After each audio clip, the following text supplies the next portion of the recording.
Tonight on QCTV Sports, we have high school football. It's week 4, and the Anoka Tornadoes are hosting the Roseville Raiders. Here's Bo Wasurik, head coach of the Tornadoes. Another close one last week. You guys are getting closer and closer to getting that first win of the season. Yeah, I mean, I think we're growing a lot as a young team. I was just talking to the kids. We're starting 10 sophomores and a freshman and our 22 deep, and we're going to go through some growing pains, and I think we're experiencing that. It's we're so close on this play, that play. It's 4 plays in a game that turn the tide here and there. So really excited about those guys growing up. Like we told them this week, it's time for them to stop being kids. Now it's time. You have 3 games under your belt. It's time to grow up, and let's go play like we can. So with those young players as well, it's fun to see the development, and you're seeing that as well. Oh, it's exciting. I mean, it's what makes you do this job. When you get to see young kids grow up, kid go make a play that he didn't think he could make against an 18-year-old as a 15-year-old there out on the field. Hardest thing's probably logistically having to navigate getting rides for kids to practice rather than them all driving themselves in a normal varsity practice. Everybody can drive themselves to practice. Here, 90% of our team has to get rides. So it's a little. You guys get a trade with Uber. Yeah, exactly. We got maybe another sponsorship or something. Exactly. We're open to it. Yeah, we'll work on that. First night of some football weather here. It's been warm for the most part the first few weeks. A little cooler here tonight, Coach. It is. It's crazy that was it Monday night or Monday night practice. It was hot. It was hot out there, and then you come back. I think it was Tuesday, and it was like, oh, this is starting to feel like football. So no, it's great. I mean, hopefully the rain holds off and it stays nice out here. For any other reason, I don't want to stand in the rain. No. So. What's the scouting report on Roseville, Bo? They do some things well. Their quarterback, I think, does a really good job running the football and running. They're a little bit different offense. Same thing on defense. They play an odd stack, which is a little bit, adds some different elements to the offense that we have to look at and do things a little bit different. But for us, it's more about just worrying about us this week. Trying to grow as a team, get better, and take it one play at a time. Go rock and roll. All right, Bo. Thank you so much for the time. Good luck tonight. Thank you. Thank you very much. Week 4 of the season coming up. We'll kick it off next here on QCTV Sports. Back to the fence, and that's gone. There it is. Ace to win the set. It's caught. 20, 10, touchdown. This is going to be in the gap. Yes! Goal! Go to the deflection. Yes! The Huskies win their first state championship. It is a damp Friday night here at Anoka. The team coming out on the field at Goodrich Field. Week 4 of the high school football season. The Tornadoes hosting the Roseville Raiders. Along with Pete Hayes, I'm Jim Erickson here tonight. Homecoming this week, already game 4 of the season. And both of these teams looking for their first wins. Pete. Yeah, you have a couple hungry teams here, 0-3. They both have tough schedules so far, so this should be a pretty even matchup here today, and it's going to be exciting football tonight here on a little different night than we're used to so far this fall. Yeah, it's been warm all season long up to this point. 28-24, the Tornadoes coming off a loss at Burnsville, a close one there, and Roseville coming off a 42-7 loss against Stillwater at home. Anoka will kick off here to start this game. Both of these teams have been dealing with injuries. Roseville's had a couple of their key players, including their top wide receiver, Isaac Ivey, out with an injury.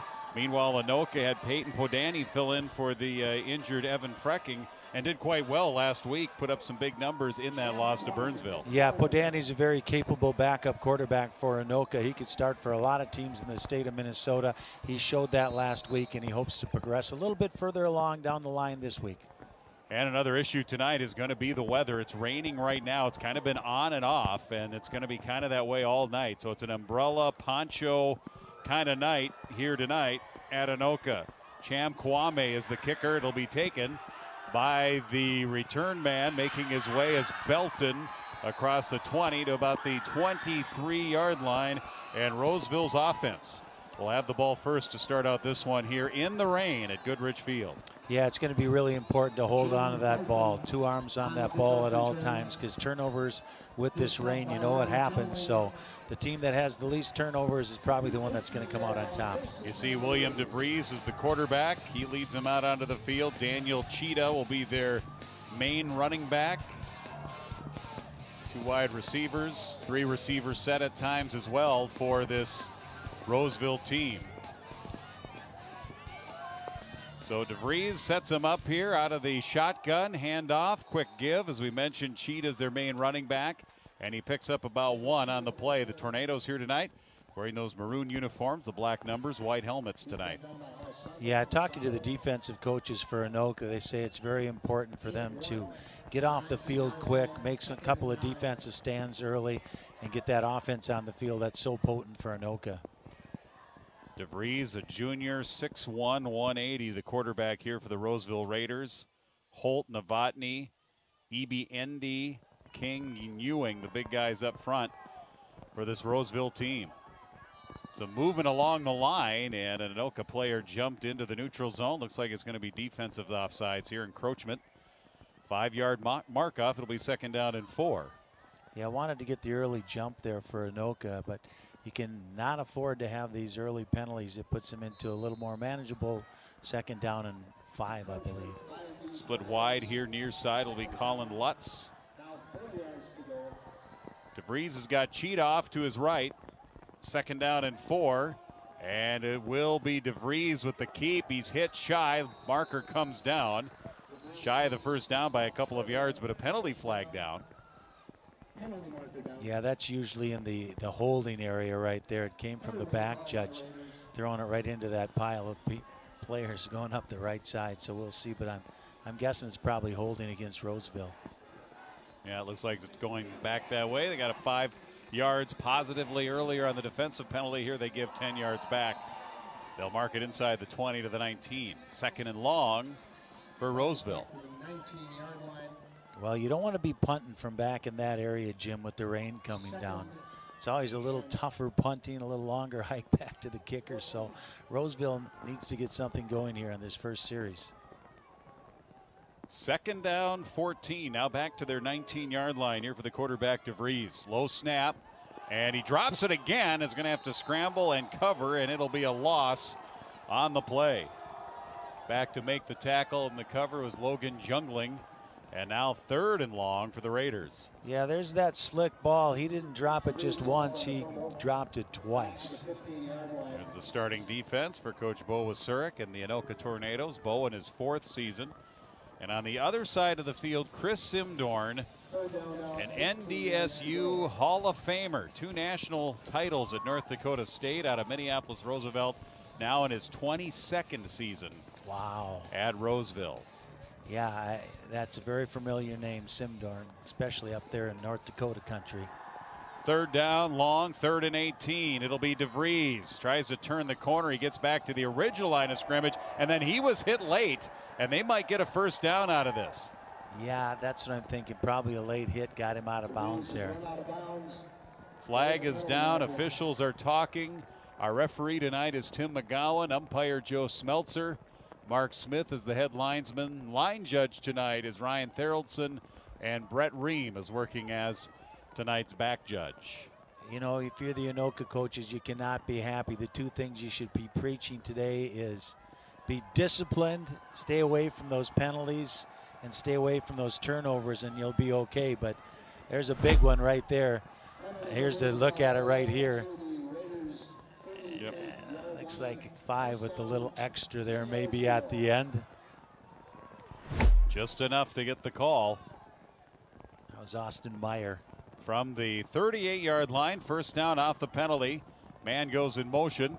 Here's a handoff. First time touching the ball, Javon Miner. And he will pick up 2. This Roseville team, mentioned tough schedule. Wayzata, White Bear Lake is good, Stillwater. Those are their first 3 games here this season. So they're a young team. They don't have a lot of numbers. They've had injuries, and they've had a tough start, tough schedule. Yeah, I think I heard that they have 39 players still out here, and you're playing those Stillwaters and Wayzatas of the world, and it's not very easy at all. I'll tell you, Jim, rain's really coming down right now. It is. And again, this was expected right about 7 o'clock. Future radar, and I don't really rely on future radar that much. I've been burned several times in my golf game with a future radar. Here's a little crisscross action in the backfield, and going down will be DeVries. Well, he held on to the ball. Yeah. It'll be a sack. Yeah, he dropped it to start off there, though, and that's the 2nd time that he's dropped that snap from center. Here's another look at it. Wasn't the greatest snap in the world, so not an easy one for him to pick up off the turf there. And the Tornadoes recover, and Roseville will be faced with a 3rd down and long here for the second time. Opening possession just underway. 4 minutes off the clock here, under 8 minutes left first quarter. Opening possession here for Roseville. 3rd and 13 for the Raiders. Just beyond their 35-yard line, it goes to Miner. Gets to the corner, gets an opening, and he gets a first down. He's into Anoka territory. Good blocking on the right side of the offensive line for Roseville, and a big 3rd down conversion. Yeah, Javon Miner waited for his blocks to set up, as you can see right here. Took a good look at it, made a nice cut on the first Anoka defender. Picked up first down yardage and a big first down for the Raiders. Things getting slick here. Even this field turf can get slick. Not as slick. It's better traction than the old AstroTurf like they used to have at Veterans Stadium or at the Metrodome with this field turf. But it can get slippery here with the rain. We'll keep an eye on that. From the 50-yard line. First down and 10. Ball's on the field again. And the wet field, the wet ball right now giving Roseville some troubles. Recovering it was Jacob Nelson, the junior, but a loss of a couple, second down. Well, I'll tell you, Jim, this turf is a whole lot better than it used to be here at Goodrich Field. Natural by now. Would we be getting a little muddy right now? Oh, all the rain from Anoka drains down into this bowl here. Well, it used to be a pond here way back in the day. That's right. I took the Halloween tour a few years ago, and they were telling us from one of the haunted houses here up on the hill. They go, yep, that's where there used to be a pond where Goodrich Field is now. big skating rink. Yeah. Second down and 12, back to the 48-yard line. Here's the keep by DeVries, breaks one tackle, gets stood up at about the 46. Positive yards, about 6 yards. It'll bring up 3rd down and manageable here for the Raiders in Anoka territory. You take a look at that radar now. That's the past radar, and you can see, boy, that really ballooned. It's going to be an issue, it appears, for a while here tonight. Well, only fair for both teams to have the ball when it's raining. Equal opportunity here in Anoka. Right. 3rd down and 6.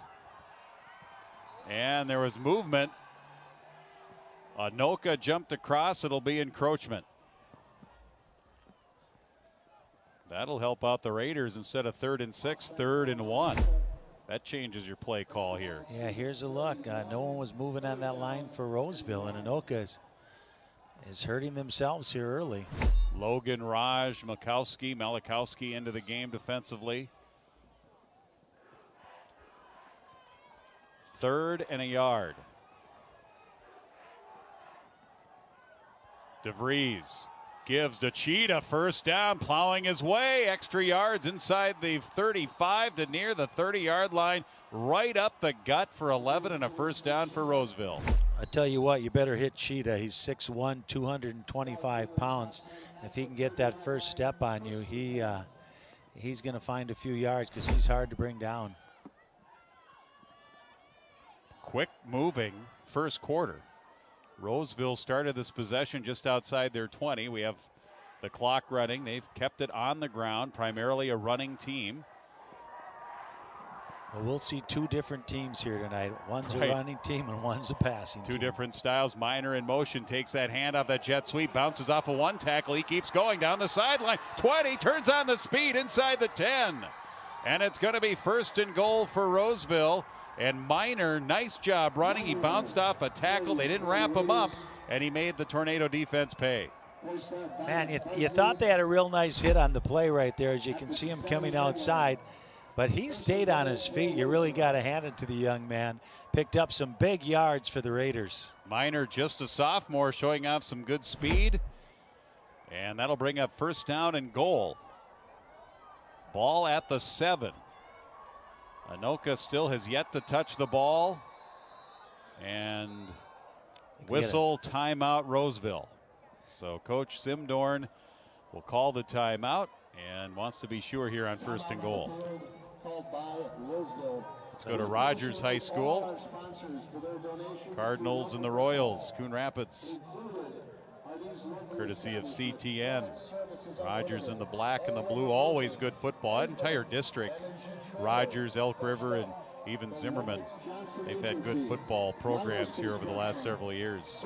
I think Rogers struggling a little bit out of the gate here this year, but they were the team that upset Andover last year in the section playoffs, the state tournament. So I think they lost a few really good players off of that team, but they'll rebound, and Coon Rapids hanging right in there. Good for the Cardinals. And you can see also Rogers at their high school with turf. They're in their second year of turf there. Same thing here, second year at Anoka.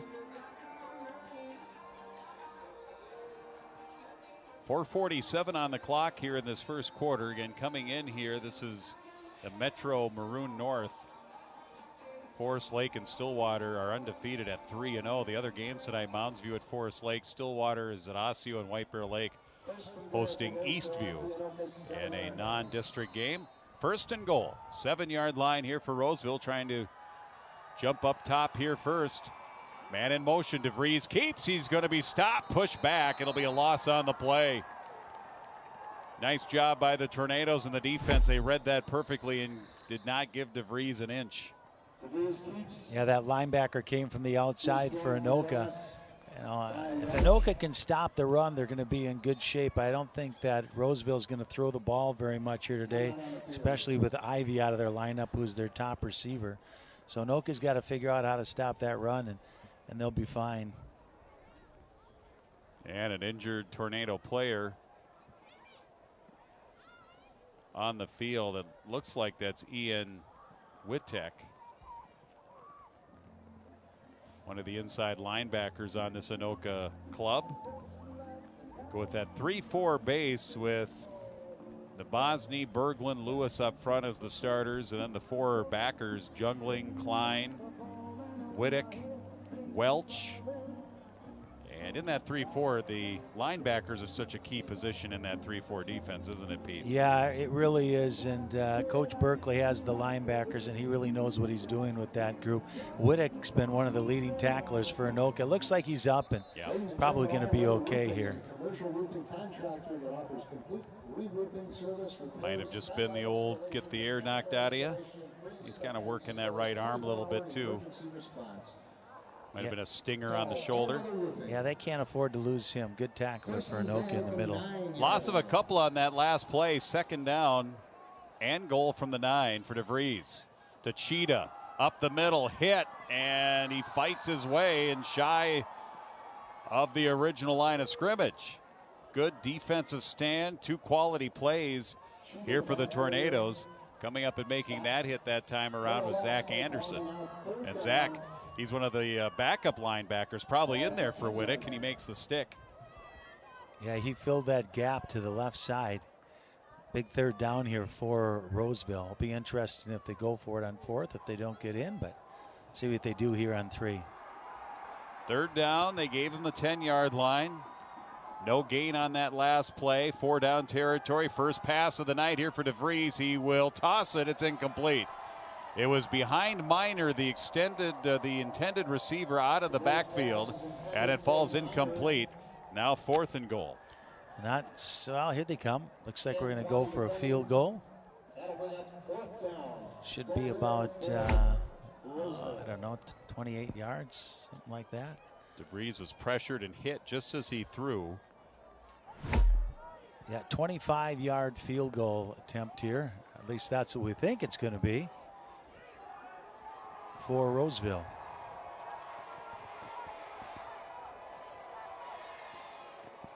DeVries is the holder. Here's the snap, the kick, and it's no good. He hooked it wide left.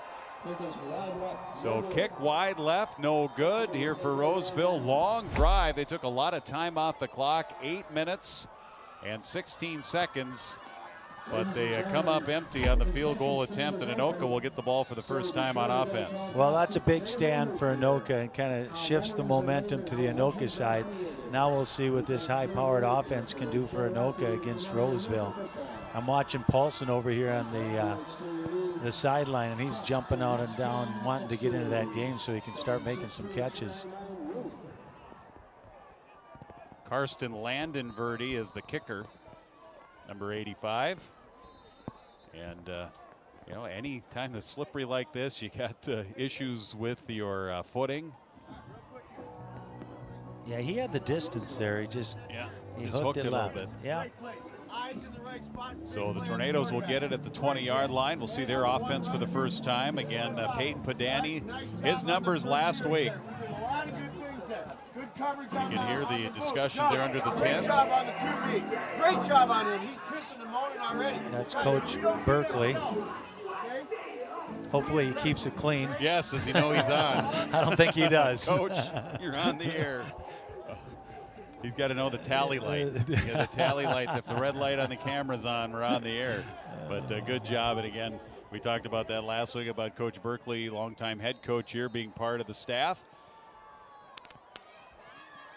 First down, 10 from the 20. Padani, who made his first start last week in place of the injured Frecking. And they'll go on the ground. First play of the game, run game here for the Tornadoes. Gain of about 4. Yeah, I think that's Mossman. Yep. Mossman with the carry. Mossman had 4 receptions last week.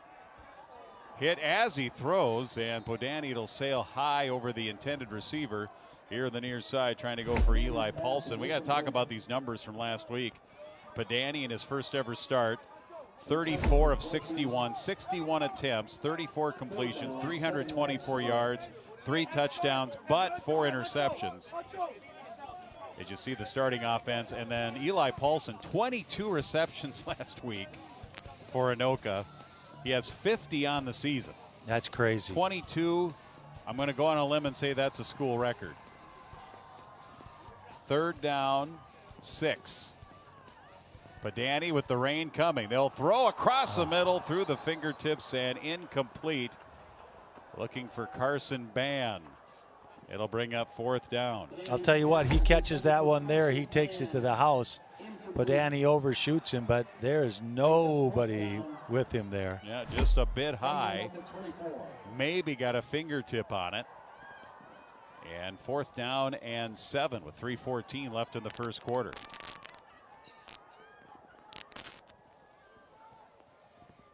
Cham Kawami, the punter for the Anoka Tornadoes, also does the field goal and point after kicking.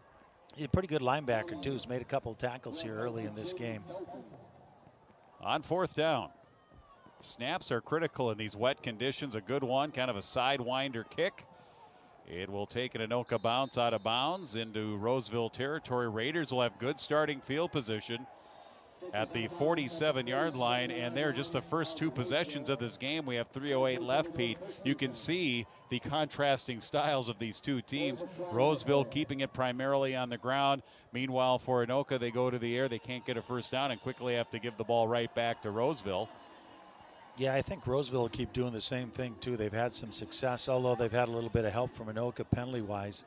But got a personal foul here. It's going to move them back 15. There was a flag on the play. That's unfortunate here for the Raiders. It'll take away their enviable field position here to start this possession. Well, the guy who's impressed me for Roseville is Daniel Cheetah. I think I'm saying that right. Yes. A couple big tackles for them already and a big run. Like I said, he's a big kid earlier, 6'1", 225 senior, one of the leaders on Roseville. So he's the one we're going to have to want to keep an eye on here throughout the game. Plays on both sides of the ball. Roseville had the ball for more than 8 minutes on their opening possession. 8 minutes and 16 seconds. Anoka had the ball for all of, what's 44 minus 8, 36 seconds. 3:08 remaining on the clock here in quarter number 1. Here comes the handoff here to the near side, little end around, and out across the 30 to the 32-yard line. Yeah, slipping on that turf here. Jacob Nelson gets the carry and got back to the line of scrimmage. It'll be 2nd and 10. I don't know what's the best shoe to wear, even on this turf, because usually wear a turf shoe. I don't know what the best shoe is when it's raining like this. And again, in high school, you probably don't have 3 or 4 different kinds of shoes like they do have at the higher levels. Yeah, I wouldn't think that turf shoe would be very, very good on this stuff here. I think you want some kind of cleat to dig into the ground a little better than those turf shoes. 2nd down, 10. Little crisscross action in the backfield. And again, an attempt here for Nelson. Got some positive yardage this time, but the Tornadoes ready for it. Just a 2-yard gain, 3rd down. That's Whittick. He's back in the game for Anoka, number 44. Roseville this season, they've been outscored 132-27. They're trying to get their offense going again. They had 1st and goal in their opening possession, if you're just joining us. And then it stalled. Anoka held, and then a missed field goal. And that's where we're at right now. 0-0, 1:50 on the clock in the first quarter. DeVries will send Minor in motion. He looks that way, across the middle, and incomplete. Tried to get it to Nelson. Yeah, I think that's the first time, Jim, that we've seen 3 wide receivers in the game for Roseville. And of course, they have run that offense before. Remember, they had Jacques Parra. Remember Jacques Parra? Outstanding quarterback, probably about 10 years ago now. And they ran that spread. Now they're a little more of 2 tights and doing a little crisscross action in the backfield. They'll bring up a 4th down, 4th and 8. There's the first punt for Roseville. Kellen Little is their punter. A little bit of a high snap. He goes back to get it. It'll be a low line drive punt. And it'll be bounced, covered, and dropped about the 37. And that's where the Tornadoes will get it for their 2nd possession of the game. Yeah, I think that rain's let up a little bit, Jim. You can still see a little bit through the glass up here in the booth. I'm glad we're in here instead of out there, that's for sure. A lot of ponchos, rain gear, umbrellas here tonight. It's an umbrella night at Goodrich Field and homecoming night here for Anoka. Except if you're a student, that's not cool. It's not cool, no. Unless you're a big Mary Poppins fan. Yeah. Which I was, by the way, when I was in high school. Somewhat ostracized for it. Peyton Padani, the quarterback. They go on the ground here, and that's something that the Tornadoes are probably going to have to rely on. Ethan Mossman, they're probably going to have to rely more on their ground game than they have in the first 3 weeks here with these conditions, and he picks up 4. Yeah, I think this rain is the advantage of Roseville, the running team, over the passing team. So I think you've hit it right on the nose, Jim. They're going to have to run a little bit more. Gain of 3 officially, 2nd down and 7. 3 wide receivers left here for Padani. Padani to pass, fade down the near side. It is going to be incomplete. Double covered as he was looking for Trey Borchers, who's had a nice season coming in. 6 receptions, 161 yards. He has 3 touchdowns, which is tied for tops on the team. Yeah, he kind of let up on that one a little bit, and there's a little bit too much air under that ball by the sophomore quarterback, Padani. But Roseville doing a nice job so far, keeping Paulson in check. Evan Frecking was hurt on pretty much the last play of that Forest Lake game for the Anoka offense. Injured his knee, could be back soon. And in the meantime, Padani comes in here and fills in, which he threw a pass in that game. Remember that? The Forest Lake game. That's right. Padani threw a pass. Again on the ground, it'll be 4th down. Well, knowing Anoka and Coach Bo here, I was going to say they're probably going to go for it. But punter is in the game for Anoka. When they had Frecking, he would just step back a few steps and do the punting. But without Frecking, they're not able to do that. Kwame, the kicker, having to fill in as the punter, and he just does get it underway. He had heat in front of him, and then it's a muff punt. It's loose. Tornadoes have it inside the 25. At the 24-yard line, Eli Paulson was down there to scoop it up. I think he just does a little bit of everything. They got him out there on special teams. Of course, you know the kind of receiver he is, but there he is, coming up with the fumble. Gosh, it looked like the Roseville guy got a hand on her, just a little bit of a fingertip. That was almost blocked. And Kwame got it off just in the nick of time, and it ends up being a muff punt and a turnover. And Tornadoes in business here in the final 15.9 seconds of our first quarter. Yeah, game of inches, almost blocked. Anoka getting about a 60-yard gain on a muffed punt. Padani, shotgun toss towards the end zone, incomplete. Again, looking for Paulson. 22 receptions, 172 yards last week. What a game. And, of course, the Tornadoes ended up losing that game. Close one, but down 21-3 at halftime last week at Burnsville. They outscored Burnsville then 21-7 in the second half, but came up just short. 2nd and 10.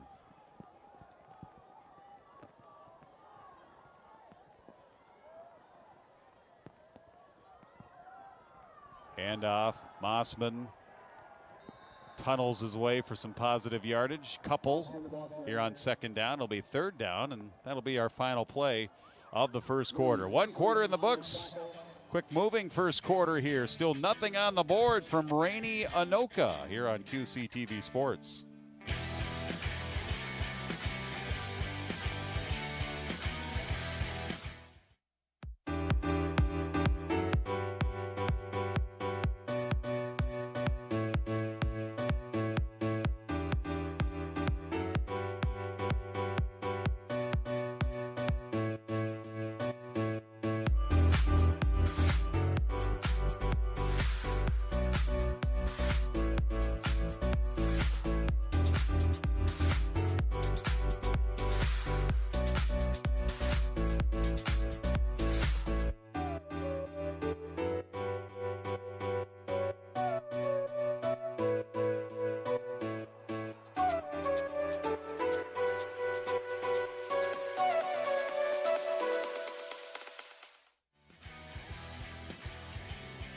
Along with Pete Hayes, I'm Jim Erickson back. You can see the rain falling in amongst the lights here at Goodrich Field. Historic Goodrich Field.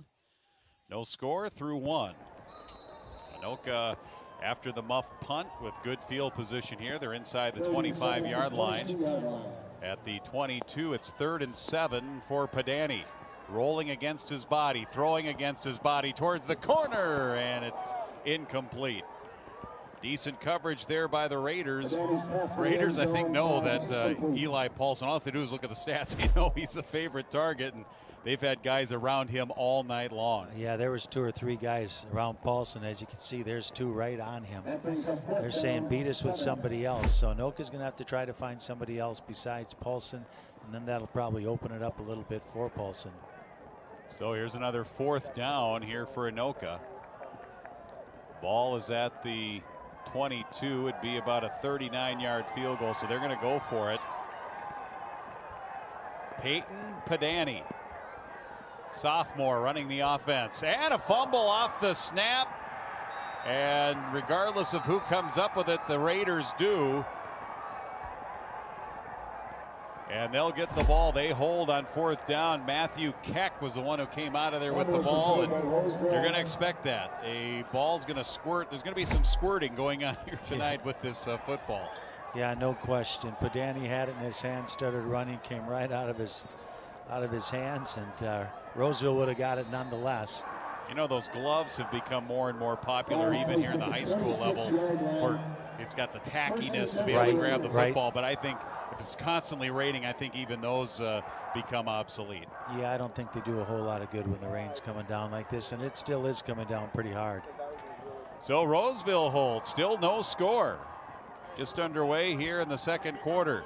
Here's the handoff, Jacob Nelson with a nice 1st down carry.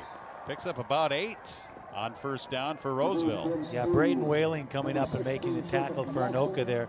They're going to a little bit of a hurry-up offense, getting right up to the line of scrimmage. Not letting Anoka get any subs into the game. 2nd down and 2. Darling is the lone back here. He will now shift to the left of DeVries. Minor is the wing on the left side. Double wing formation. DeVries looked like he wanted play action. That might have been a broken play. And he ends up being tackled in the backfield. Loss on the play. 3rd down. Yeah, it looks like he almost lost that one. He's lost a few here already tonight with this rain, but held on to that one. But a loss of a couple, and it's 3rd down and long for Roseville, the position they don't like to be in. You can see he's trying so hard to keep his hands dry with a towel that's already wet. 3rd down.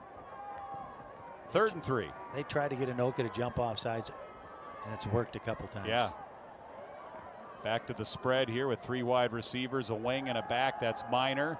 DeVries rolling out, now being pressured. He'll toss it ahead for Minor. He's got a blocker in front of him, 30-35. Gets hit pretty hard out to the 37, to the 38, and that's enough for a Roseville first down. Real nice look there by DeVries. It was like his third look when he dumped that one off to Minor. Looked downfield, looked to the other side, nobody was open. Dumped it off to his running back, who picked up 12 and a first down. And an Anoka player down on the field off of that tackle. Can't quite get the number here at this time. Both of these teams have been hit by the injury bug. Roseville a little bit more than Anoka. But Anoka lost their starting quarterback at the end of that Forest Lake game, a game we had here on QCTV. Anoka opened the season losing to Shakopee here, 49-20, and then tough loss to Forest Lake. Anoka had a 3-score lead in the second half, only to have Forest Lake come back and win it 35-29. And then last week it was a strong second half for Anoka, but they came up short, 28-24 at Burnsville. Next week at Moundsview, and you can see the rain. Yeah, that was Logan Jungling getting up for Anoka, getting over to the sideline. They'll check him out in the tent down there. I'd like to go in the tent right now. Huh? That's where everybody is. Good way to stay dry. Well, this isn't one of those rains where you get wet and it's the summertime and you're still warm. This is when you get wet and you're cold. Raiders first down and 10 after that little swing pass to Minor from their 38-yard line. This time they'll give to him. He makes a cut, gets some yardage, gain of 6. And Javon Minor has been a nice weapon here offensively for the Roseville Raiders. They've gotten him into space, and he's to be able to make some cuts and make some guys miss. Yeah, he reads really well, what I've been seeing. And for a sophomore, that's pretty impressive. 2nd and 3. It's Minor again. Just go right back to him, and he leans forward close to first down. He'll be about a yard short, it looks like, here in the near side of the field. Minor again with the carry. Yeah, it looks like they're moving the chains, Jim. So he did get enough. Down. Yep, here they go, right back up to the line of scrimmage. The near side spot in the official looked like it was going to be short, but the far side, which is the side of the chains, he came across and put it right at the chain at the line to gain. First down and 10. 2 first downs here for Roseville in a scoreless game. And the Anoka defensive end just jumped across. Well, he's given that hut. And Anoka's jumped 3 times. So 5-yard mark off. 1st and 5 here for Roseville. Puts him into Anoka territory. 1st and 10 from the 47. Double wing this time. 2 wide receivers. Split wide at the bottom of your screen is Belton. 1st and 5, crisscross, keep DeVries, and he's into the secondary. He's inside the 40 to the 39. Minor, DeVries, and the offense here for Roseville doing some nice things and moving the sticks again for a first down. Well, they're doing a really nice, there's a great block up top there by Roseville. So they're winning the line of scrimmage right now here early in this game. Austin Meyer making the tackle here for Anoka. Tornadoes trying to find a way to slow down Roseville. DeVries keeps again. They crisscross those wing backs, so it gives those linebackers something to think about. They don't know which direction that play. They can't commit right away, and then DeVries gets a little bit of a crease and picking up 4 or 5 yards a crack here in the last few times they've run that. And another Anoka player down. Well, the Roseville coaching staff's seeing that, and they're going to keep with it until Anoka shows that they can stop it. And they haven't done it yet today. They're getting about 5 yards every time that they run that quarterback keep. Well, that's a good call because Minor has had success taking that inside handoff coming over from the wing back. So you have to honor that, and then that gives DeVries a nice read there to go up the middle and pick up 4 on first down. It'll bring up 2nd down and 6. Yeah, nice game plan here by Roseville on the offensive side of the ball, and there'll be some adjustments in the second half for both teams in a very close game. There you see our friends at CCX. They're at Osseo tonight. St. Louis Park and the Orioles. Orioles versus Orioles, right? No, it's Stillwater, excuse me. Yeah, Stillwater with a nice team this year. Yep, getting back to those old days. Those old days. Boy, we used to have some games here at Goodrich Field between George Stoll and Dwayne Johnson and Stan Nelson. And boy, they were some games here between Stillwater and Anoka. No score here, Roseville and Anoka. Second down, and the Tornado defense piles that one up.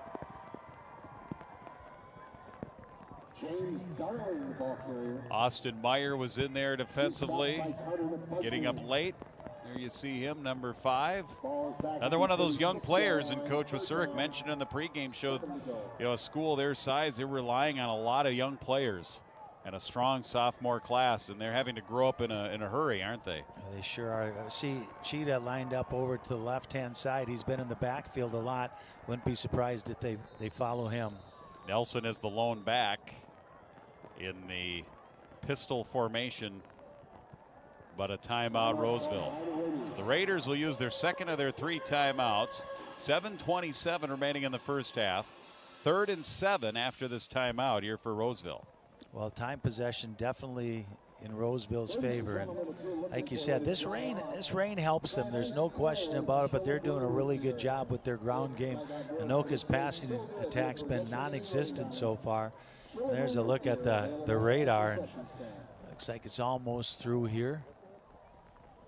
I'm no weatherman, though.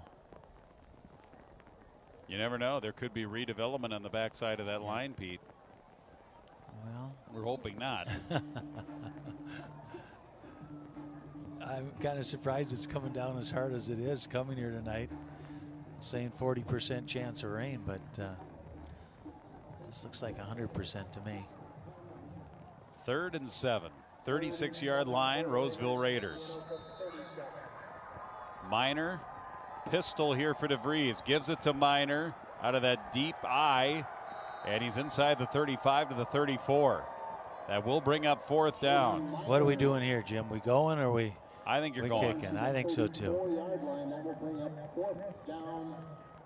4th and 5. Scoreboard says 4. I'm going to say 5. Ball's at the 34. They need to get to the 29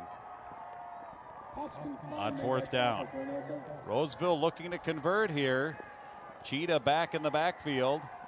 Lineman looking back to his quarterback, DeVries. 3 wide receivers left. Spread look here for Roseville.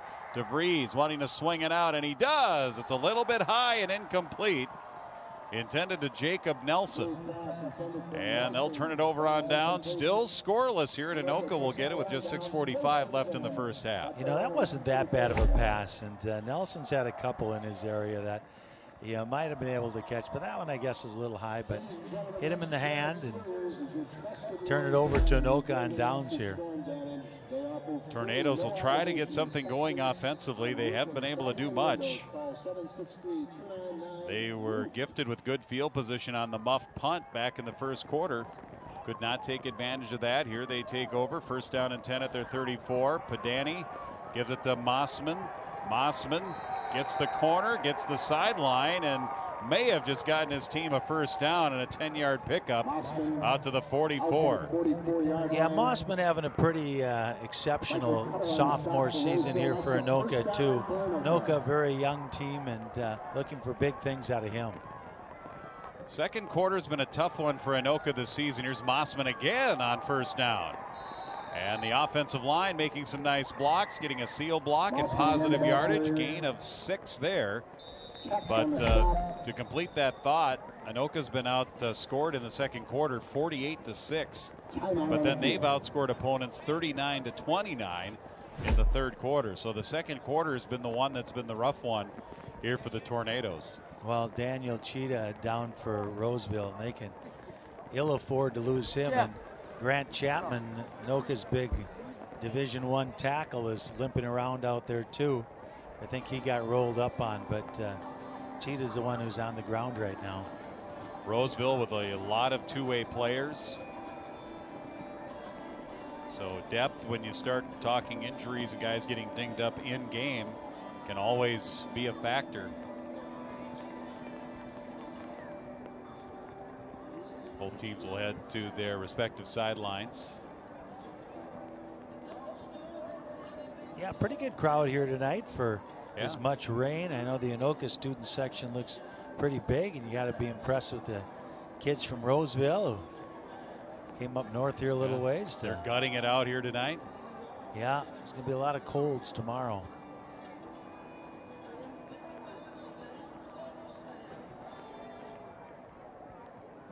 Cheetah's up, and he is a bit hobbled. It looks like he's going to need help, and that's not a good sign here for the Raiders. Big guy offensively and defensively. Yeah, and he's not putting any weight on that left leg. That's not a good sign. That's too bad. First time I've heard Dolly Parton 9 to 5 played at a football game here over the speakers. That's pretty impressive. Oh, that is pretty. That's pretty impressive. It's basically blue collar song for the team. They're trying to cheer him. God, you guys got to be 9 to 5. Bring your lunch pail. Although I don't remember Dolly Parton bringing a lunch pail in that movie, though. No, I don't think she did. No. I think her and her friends, Jane Fonda and Lily Tomlin, would head out, probably have lunch delivered or go out to a street side cafe. 2nd down and 5, 6:21 left to go in the first half. And they're still helping Cheetah off the field there. We hope that he's able to return, hope that he's okay. 2nd down and 4 officially here for Anoka, right at the 50-yard line. Padani in the offense getting the last piece of the field, and the call from the sideline.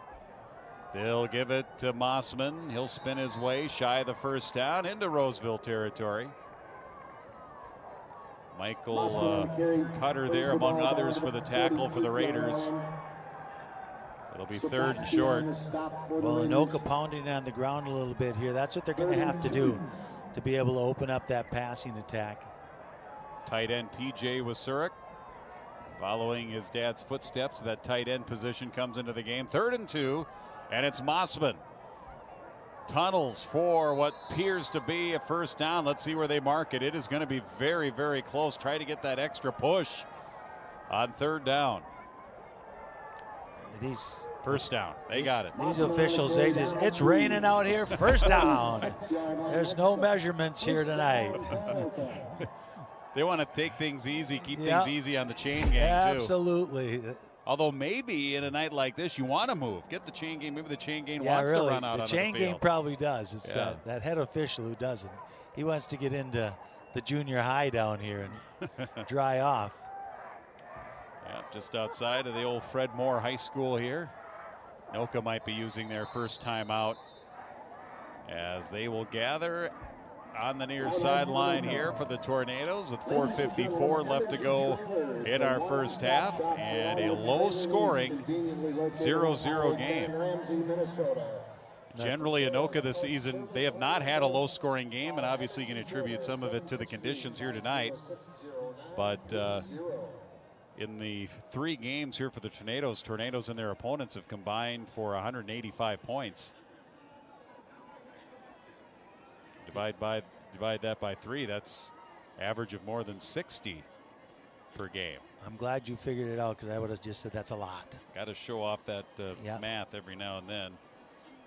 Game time temperature here tonight was right around 54. Right now 53, the official Anoka temperature with rain. Everybody's scrambling to find those umbrellas before the game here tonight. Well, this is kind of like a Justin Jefferson's thing from the first week to the second, although with Paulson, it's been 3 weeks, but I think they've thrown 1 ball in his direction. Yes, and each time they have, he's been well covered. 1st and 10, 46 here for the Anoka Tornadoes following their timeout. Anoka has 2 timeouts left to go.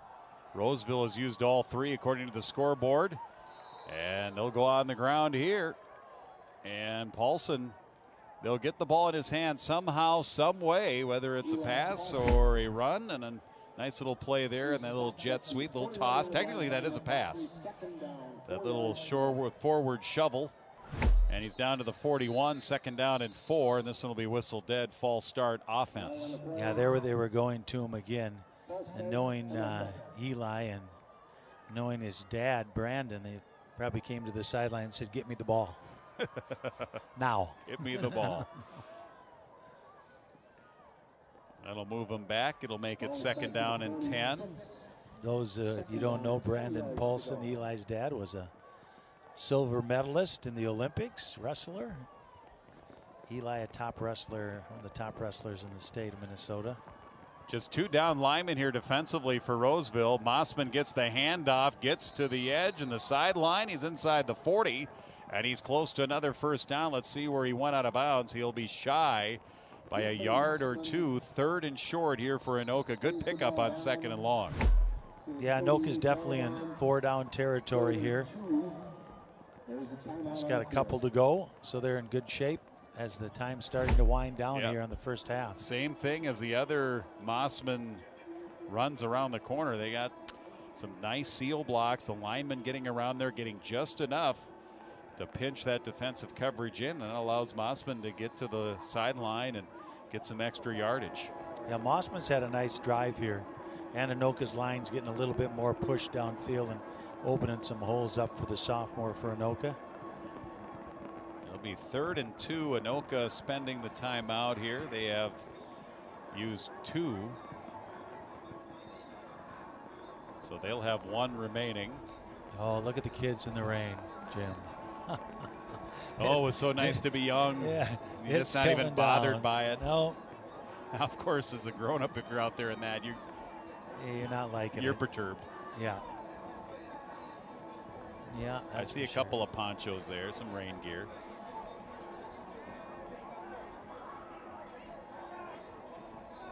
Yeah, not fun stuff to be out in.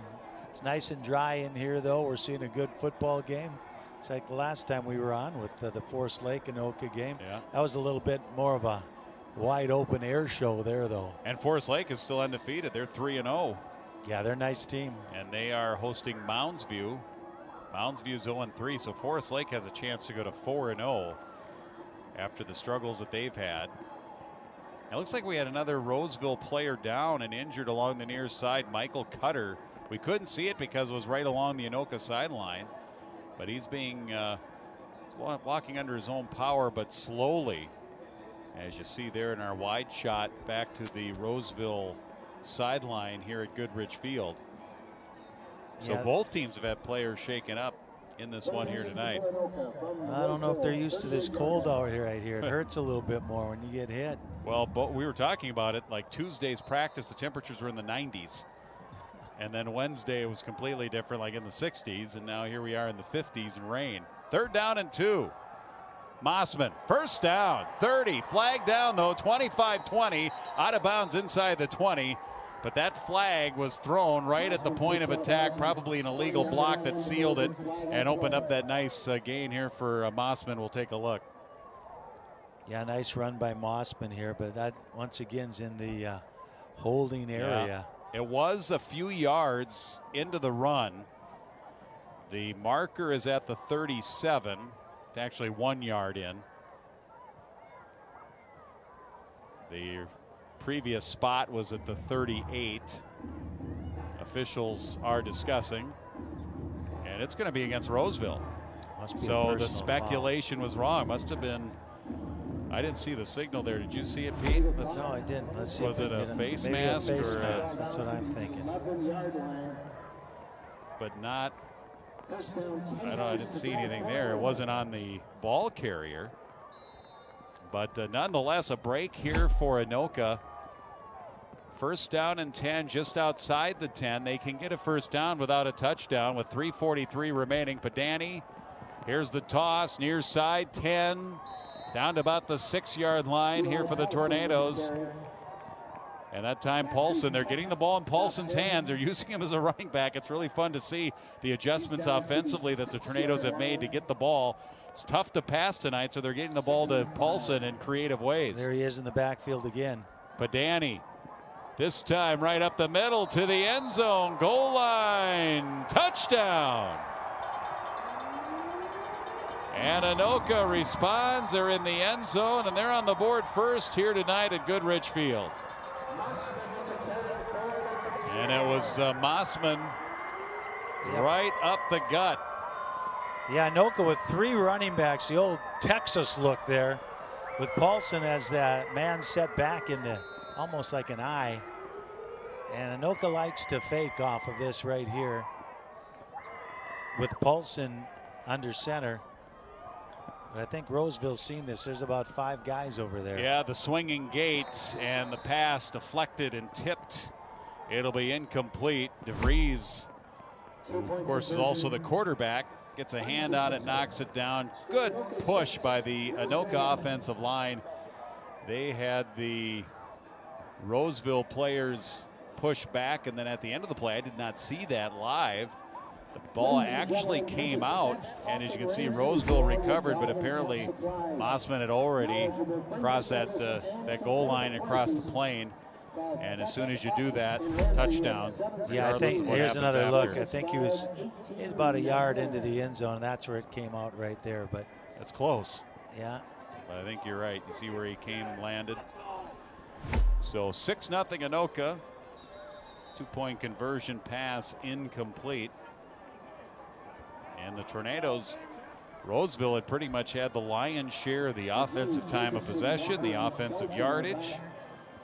They had an opportunity earlier in the first quarter where it's 1st and goal, but it's Anoka who takes advantage of that penalty on that run by Mossman. Gets down to the 11, then the 11-yard run by Mossman for the touchdown. 3:14 left to go in this first half.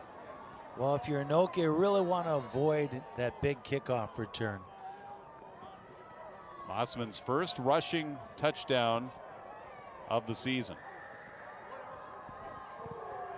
Belton back deep along with Jacobson Walker, and will sneak past them. Kwame ends up booting it into the end zone. It'll be a touchback. 1st down and 10 for Roseville with 3:14 left in the half. Well, I've really been impressed with Kwame's leg this year. He's put 4 or 5 balls into the end zone, and to be able to do that as a high school kicker, that's pretty impressive. And now being called on to punt as well with the injury to Frecking. Plays a little linebacker. Plays a little buck euchre. Plays a little country music. Does it all. Wow. That's a diversified young man. Ball at the 20 on the touchback here for DeVries. Roseville finding themselves down here by a touchdown, 6-0. Man in motion, Nelson.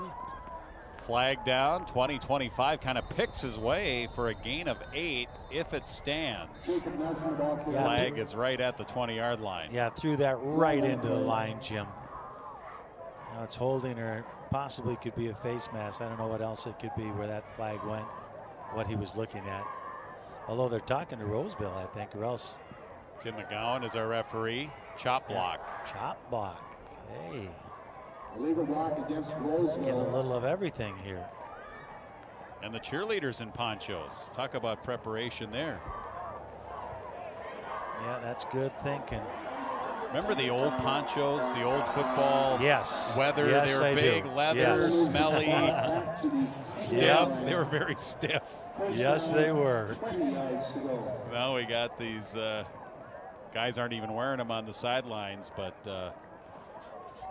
now I guess if they do, they're very much more sleek and stylish.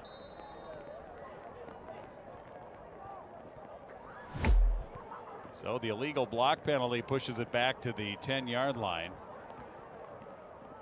Now if you're Anoka, you might use your timeouts if they don't get a big chunk of that back. 2:52. Try to get the ball back. Roseville in a tough spot here.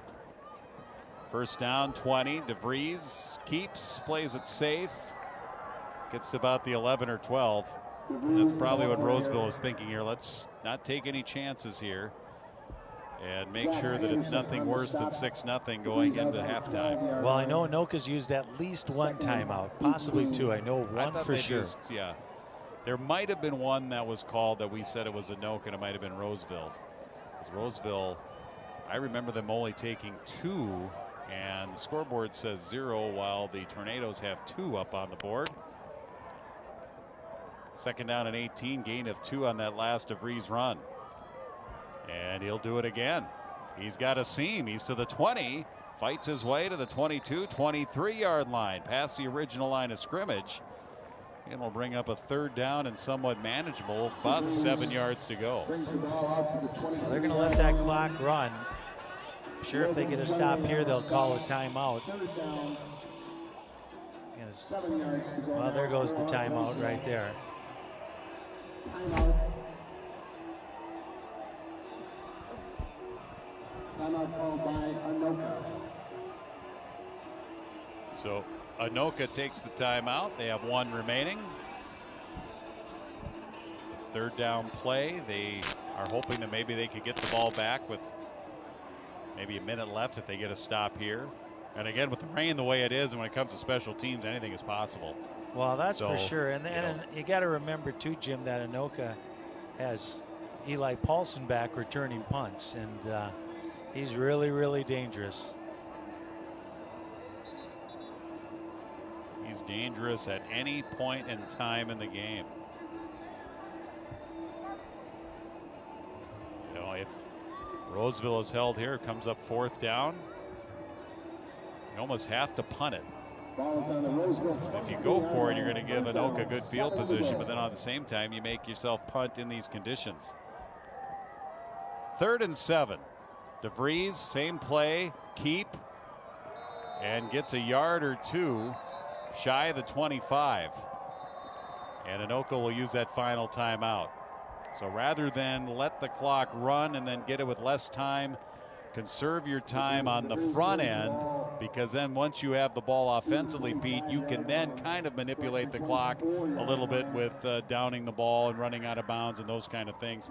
So good play here by Anoka with 1:41 left. Yeah, as much as Anoka passes, clock's going to stop a lot if it's not a completion. So good timeouts by Coach Bo, and we'll see what kind of field position Anoka gets here. So that was a big stop right there by Anoka. It could be a big turning point in this game if they can get on the scoreboard again before half. Long snapper is, looks like it's William DeVries. He's the one, the quarterback over there was long snapping here on 4th down. That, of course, is critical right now. It's critical at all times, but right now with the rain and the conditions, DeVries, the long snapper, ready to snap it back to the punter. Kellen Little is the punter, standing at about his 10. It's like they're going after him. Good snap, pressure up the middle, they block it, it's on the field, and the Tornadoes are going to get it on the turf at about the 10. So the defensive hold by the Tornadoes, and they brought everything in the kitchen sink in on the punter. They get the block. Second block this season. They had one against Forest Lake as well. And here inside the 10-yard line, the Tornadoes are in business with 1:32 left. Well, it was a jailbreak, and you look at all of them scrambling for the ball right there. Well, ball's Anoka's after that. But there's another look. Yeah, it didn't matter who recovered at that point. Yeah. That's always fun to get down and right, get dirty. 1st and goal from the 10-yard line here. Golden opportunity for Anoka, who will get the ball to start the second half. Here's Mossman near side, breaks a tackle, 5-10 to the goal line. And just shy of the end zone. It'll be 2nd and goal. Oh, that was close. Nice run there by Mossman. And Anoka in great position here. Have plenty of time. You can take your time, get up to the line of scrimmage. Nice hole. Yeah, three more pops at it here. With 1:05 remaining. And here comes short yardage offense. No signal yet. No signal yet. I don't know if he made it. He did. Touchdown. Grant Chapman, the big offensive lineman. When the offensive lineman calls it a touchdown, usually it is. You got to pay attention to what he says. And he said it first, and then the officials obliged later. Touchdown, Anoka. They're back in the end zone. Yeah, let's take a look. Who'd they give it to? Paulson. In tight, short yardage formation. We'll snap right to Eli, and he sneaks in. Roseville did a nice job clogging up that middle right there.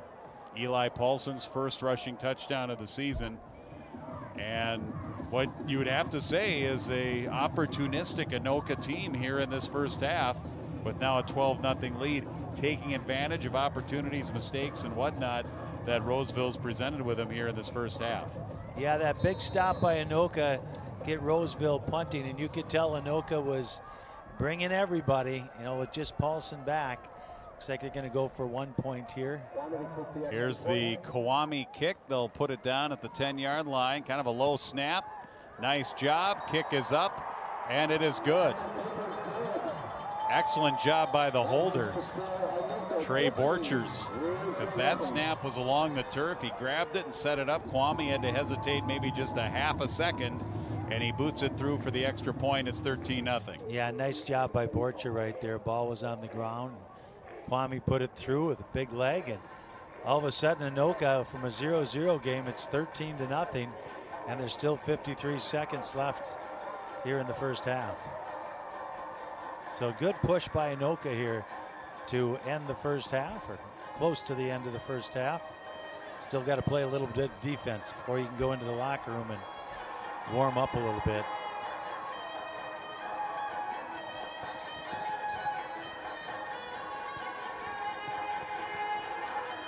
Well, the rain has not let up. It's still coming down pretty hard here. It's pretty much been consistently Yes, it has. falling as it is right now during the entire first half. I'm just glad it held off during the pregame, so I go down and talk to the coaches. I mean, it's perfect. It's almost like it fit our schedule perfectly. It was to not go and bad. talk to the coaches and get our interview with Coach Wasurik in his 4th season here with the Anoka Tornadoes. We just needed to quit by the end of the game when we go out to our car now, right? Yeah, if that happens. We really want to nitpick here. Exactly. I'll put in the order. Well, yeah, looks like are they going to have to re-kick here? Looks like there was. Everybody had gone to the sideline, and apparently there must have been a penalty on the point after on Anoka. That was a long, delayed, developing situation. Yeah, I don't think I've ever seen that before. No. Everybody was over on the sideline for 2 minutes before they did anything. 5-yard penalty. So Borcher's holding here for Kwame. Anoka had one less player. They do have a timeout if they want to take it. I did not see the play clock ticking. So some confusion here on the point after. It's delayed the ball getting back to Roseville, and it's playing out this final 53.9 seconds of the first half. So delay of game. That was the signal. Did he give the delay of game signal, or is that official timeout? I'm not sure what that signal was. I think it's delay of game. Yeah, this is delay of game.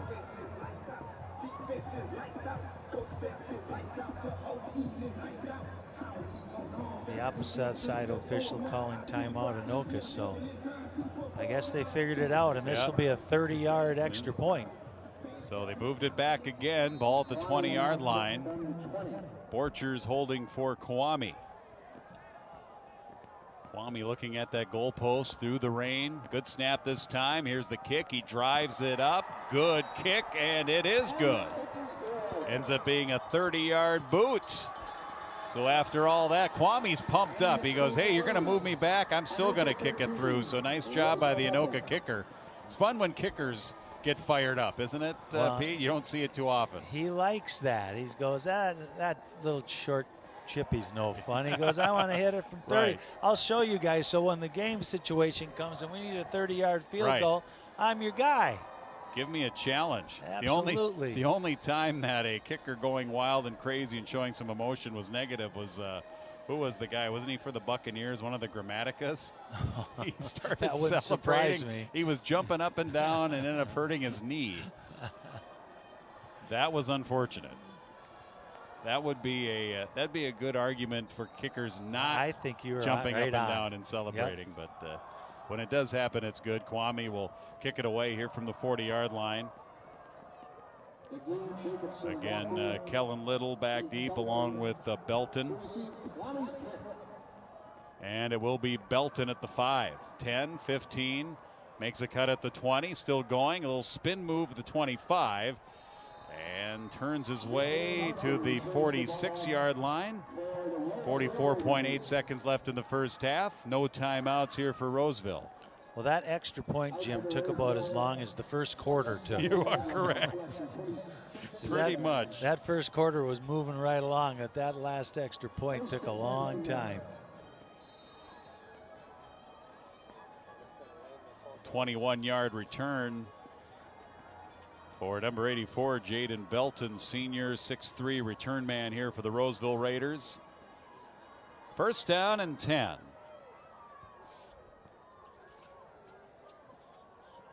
Double wing with just nailed it. James Darling in the backfield, number 15. Cheetah was hurt. We're going to reset the clock here. Again, Daniel Cheetah was their starting fullback. He was injured on defense earlier in the game, and I don't think he has returned. You know, I have not seen him. He went off, and he was he needed a lot of help. Was putting no weight on that left Roseville foot. is not going to snap it again. Enough time between the game clock and the play clock. Roseville will head to the locker room, as will Anoka, as we tick down the final seconds of this first half here from Goodrich Field in Anoka. Tornadoes taking advantage of opportunities and mistakes and getting a couple of touchdowns in the second quarter. And they lead it here at half from Goodrich Field from Anoka. 13-0 on QCTV Sports.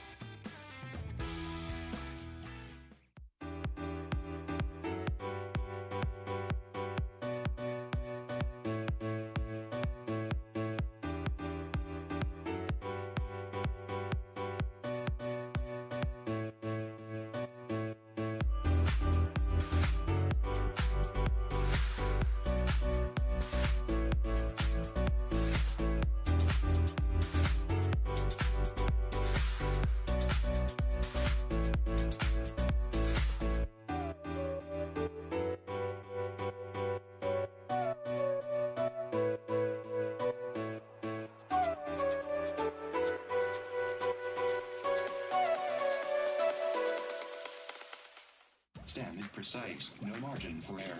Dare to forget that. Dare to have fun with it. Get weird with it. Dare to send those old STEM theories flying past the neighbor's house into outer space. Dare to program something internet-breaking, record-breaking. Dare to blow their minds. Dare to learn the difference between sedimentary and metamorphic rock. Go find those rocks. Dare to keep daring. Dare to STEM. Check out She Can STEM to get started. Welcome to At the Half, the show where we take a closer look at some of our area high school sports. I'm your host, Lauren Youngquist. The Huskies look to capitalize on their team's overall experience and progress of their success in recent years. Let's head out to Andover High School to check in with the team.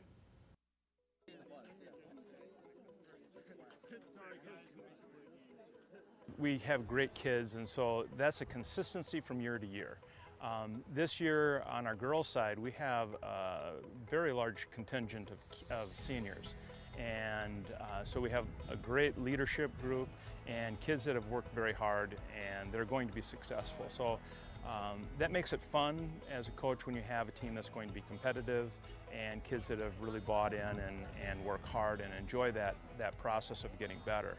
Our boys' side, we lost a couple of great runners and leaders, but we're a pretty deep team, and we feel we're going to be probably even more competitive than we were last year.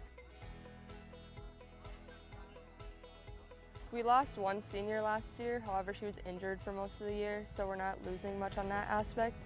We do have a lot of new people coming in, which is very good to see just because it helps us build numbers and that helps us train more. But I think we're looking pretty good this year, and it's basically the same as last year. Yeah, definitely not losing a lot of seniors help because we're kind of just going into the next season with the same team dynamic, but we're all training better now. Like sometimes you base yourself off of other people on your team, but it's kind of just go out and do your best. Yeah, and you're out there for the whole time, as in like other sports, you have time for breaks and to think about stuff, but when you're running, there's no time to stop and think about what you're doing, you just have to keep going.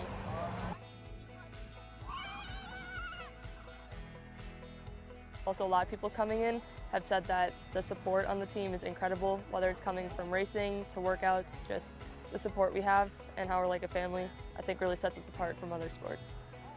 Yeah, the team aspect and the individual part is definitely something that makes it unique. Going out there and you're trying to beat yourself every time. It's different than a lot of other sports. And also, while you're out there, it's not only about you, it's just you're racing for your team and trying to better yourself.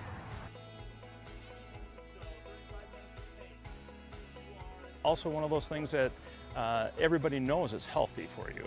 And so you're learning an athletic event that is going to benefit you for years to come. And so I think there's some satisfaction in that as well. They know they're going to be able to run when they get older. They know that they're going to know what to do properly. And so all of those kind of feed into being unique and a lifelong sport.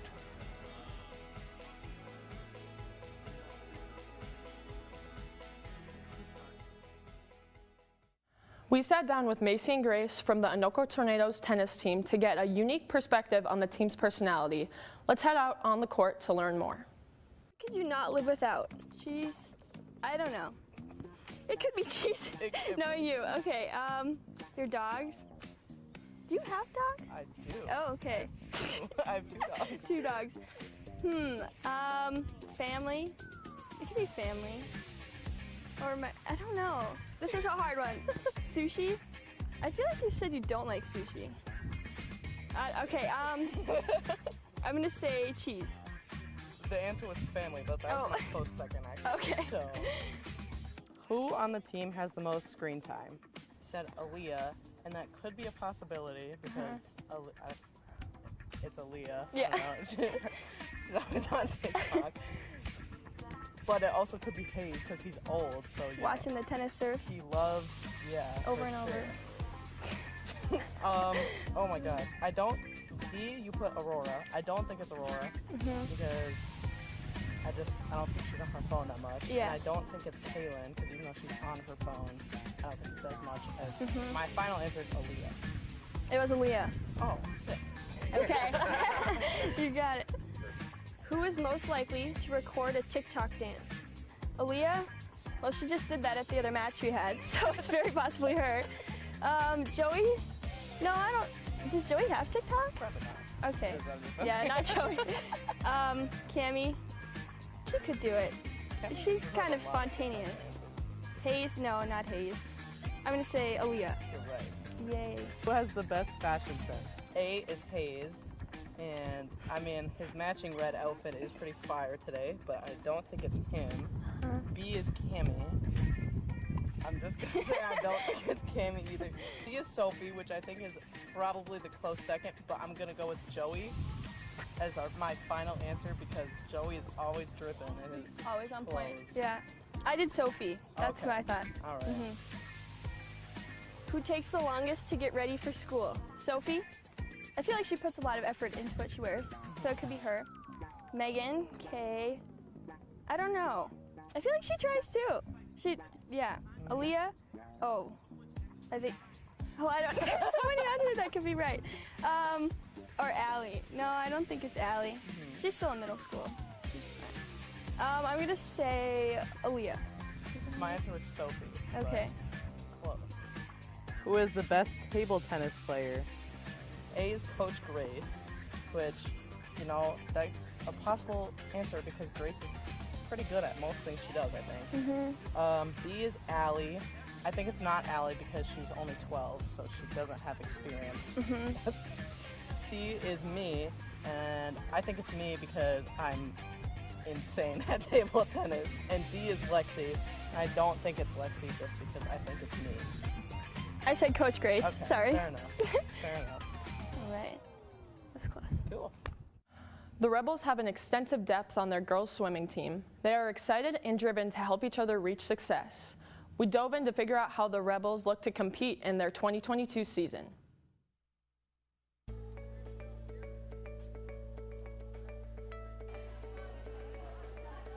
Yeah, so we only had a few seniors last year. Our senior class this year is actually the largest. We came in with about 25 starting in 7th grade, 25 in our class, and I think we're down to less than that, around 15, just because of other sports, people are busy. But we still have the largest class. We do have a lot of new girls though. This year, a lot of our team, like a third of our team are middle schoolers, so it's a lot of underclassmen and younger girls, so that's a lot different, but still a really strong team. We've always had a really deep team. Instead of like one star swimmer, we have a good lineup of intermediate, and it works out really well for us. We try to do as many activities as we can and lots of games to get to know each other. And then sometimes we'll do like big sister, little sister, so we'll match an upperclassman with a younger girl to walk through meets and practices and just kind of get situated with the team. Last year we recovered a little bit. It was a transition year for everyone, getting back to pre-COVID workout habits. But this year already, we're only 2.5 weeks in, and I can already tell that there is a major mental shift and more positive energy throughout this team. We seem to be more unified already, which I think sets a good example for the rest of the year to come.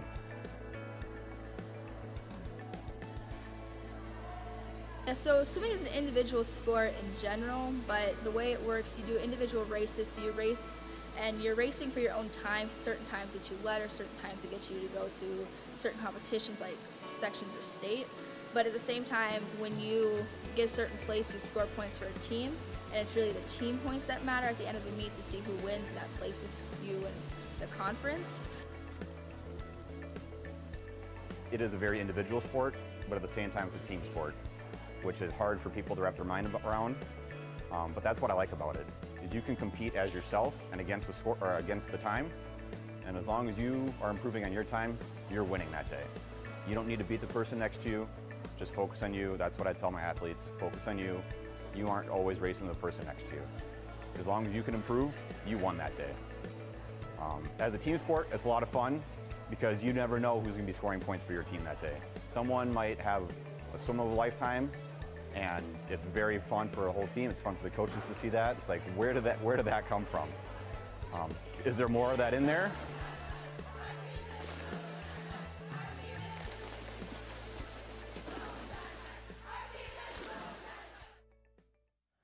That's it for this edition of At the Half. Make sure to keep up to date with all your local sports coverages by liking and subscribing to our Facebook, Twitter, Instagram, and YouTube pages. Thanks for watching. Do you remember your first bike? Do you remember the excitement and freedom it gave you? Witnessing that joy or getting a from the heart thank you note from a recipient of one of our bikes is our reward. Bikes for Kids collects bikes donated to us from local bike shops, recycling centers, law enforcement, and individuals. We refurbish these bikes and give them away to kids and others in need who may not be able to afford one, along with a helmet and a bike lock. We do this through churches and other charitable organizations, and the recipients of our bikes also include homeless people and even refugees from the war in Ukraine and also Africa, where we ship them over once, sometimes even twice a year. In continuing our mission, not only do we need bikes to refurbish, but we also need volunteers, along with your monetary donations to help with buying parts and other expenses. If you don't know how to fix a bike, that is no problem. We can train you. But you can also help out cleaning the bikes, pumping up tires, setting up orders, moving bikes, parting out unrepairable bikes, pickup and delivery. Bikes for Kids has been around for 10 years, and last year we gave away 3,600 bikes to kids who really appreciated it. Let's keep it going.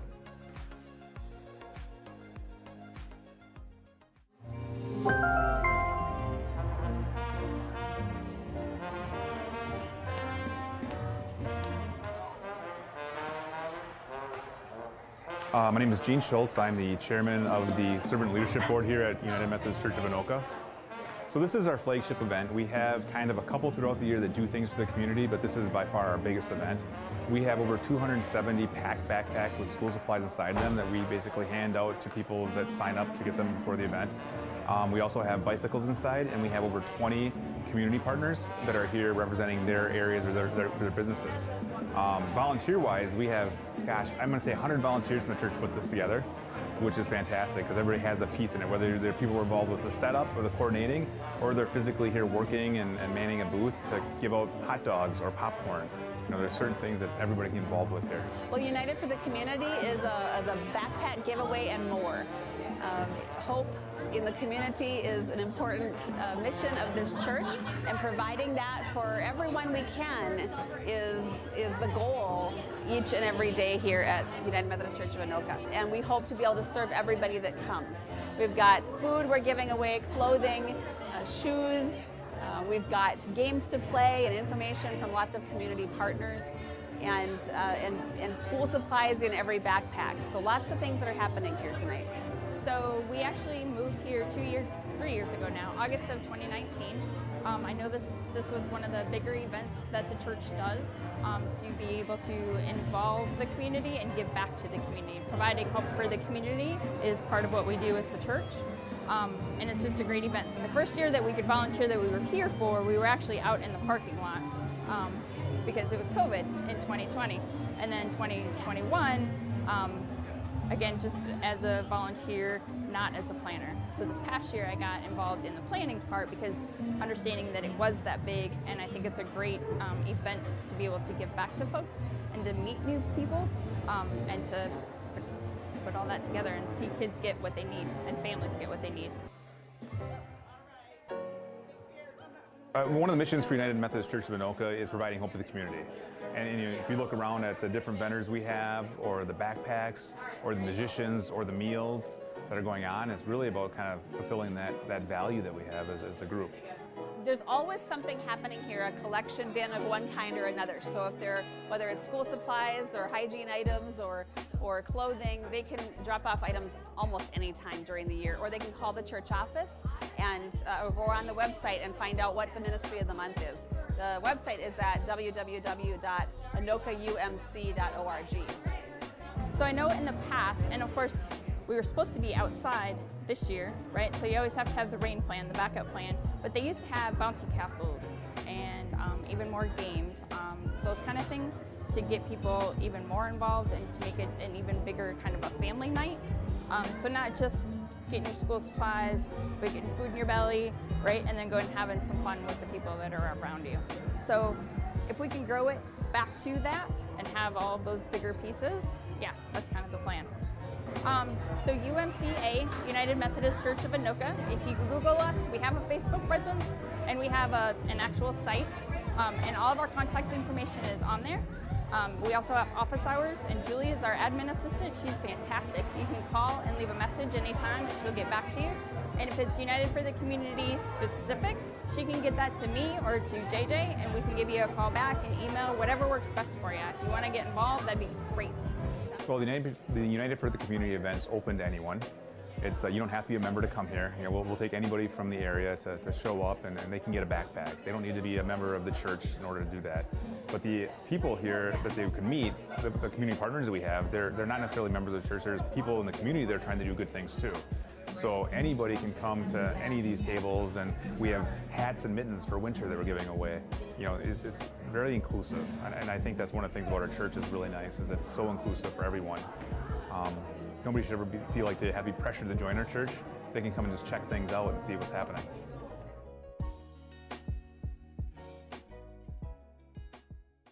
QCTV is now hiring for part-time associate producers.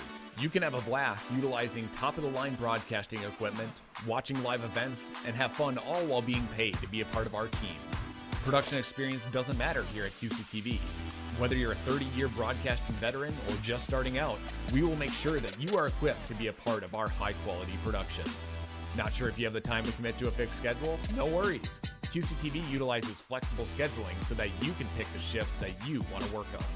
To learn more, please visit our jobs page at qctv.org/jobs.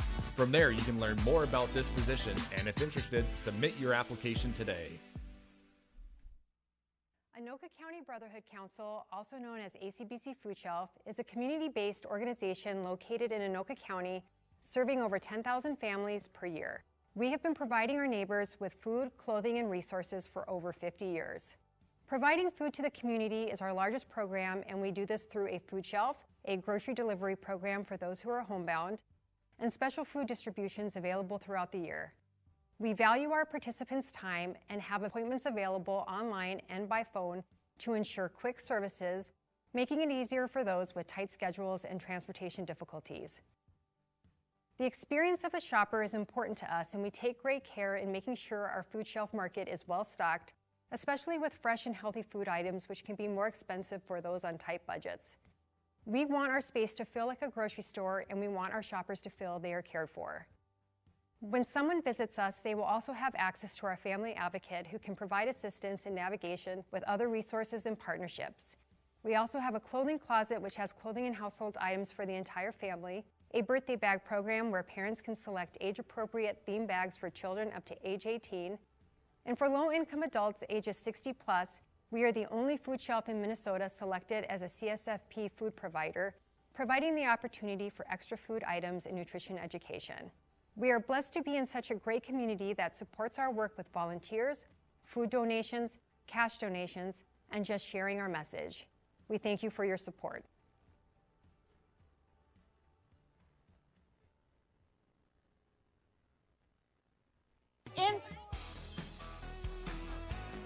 Back at a rainy Goodrich Field, Friday night football, week 4 of the high school football season. Along with Pete Hayes, I'm Jim Erickson. 13-0 Anoka. Here's how we got here. All the scoring in the second quarter, Pete. Yeah, Anoka getting a couple of touchdowns on the ground here late in the half. That one just getting over the line with Mossman. Here's the block punt by Anoka, giving them great field position. To put it into the end zone right here is Eli Paulson, the do-it-all guy for Anoka. And Anoka's up 13-0. The stacked I formation there with 3 backs, with Paulson tight in on the center, and found his way into the end zone. And it was fun in that first half to see Anoka obviously realizing that in the conditions tonight, Pete, it's going to be tough to pass the ball, and they've got such a weapon in Eli Paulson. We got to find a way to give him the ball, and they have found ways to give him the ball by handing it off, little shovel passes here. You take a look at the top 10 Metro rankings here this week. Well, that's going to change, Jim. Eden Prairie got beat last night by Rosemont. I don't know, do you see Rosemont in there? There they are at number 8, so that's going to change significantly this week. Maple Grove with another nice team this year, coming out of the northwestern part of the state here. And class, what would you say they are? St. Thomas and Hutchinson. Are they 4 AA or? Hutchinson is 4, St. Thomas is 5. Last check. Everybody else in there is a 6A school.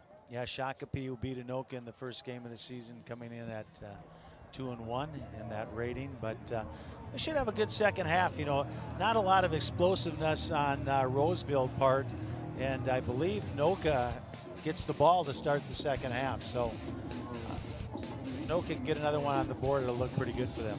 You take a look at those standings. Those are sub-district games only. In the Metro Maroon North, we touched on the successful start of the Forest Lake Rangers, Stillwater, the resurgence of their program, and White Bear Lake has had a good team. They have built a nice season the last couple of years as well. In fact, White Bear Lake, that was the only loss in the sub-district that Anoka suffered last year, as they went 3-1 in the Metro Maroon North after going 6-4 last season for the Tornadoes. Yeah, Stillwater coming back to where they used to be.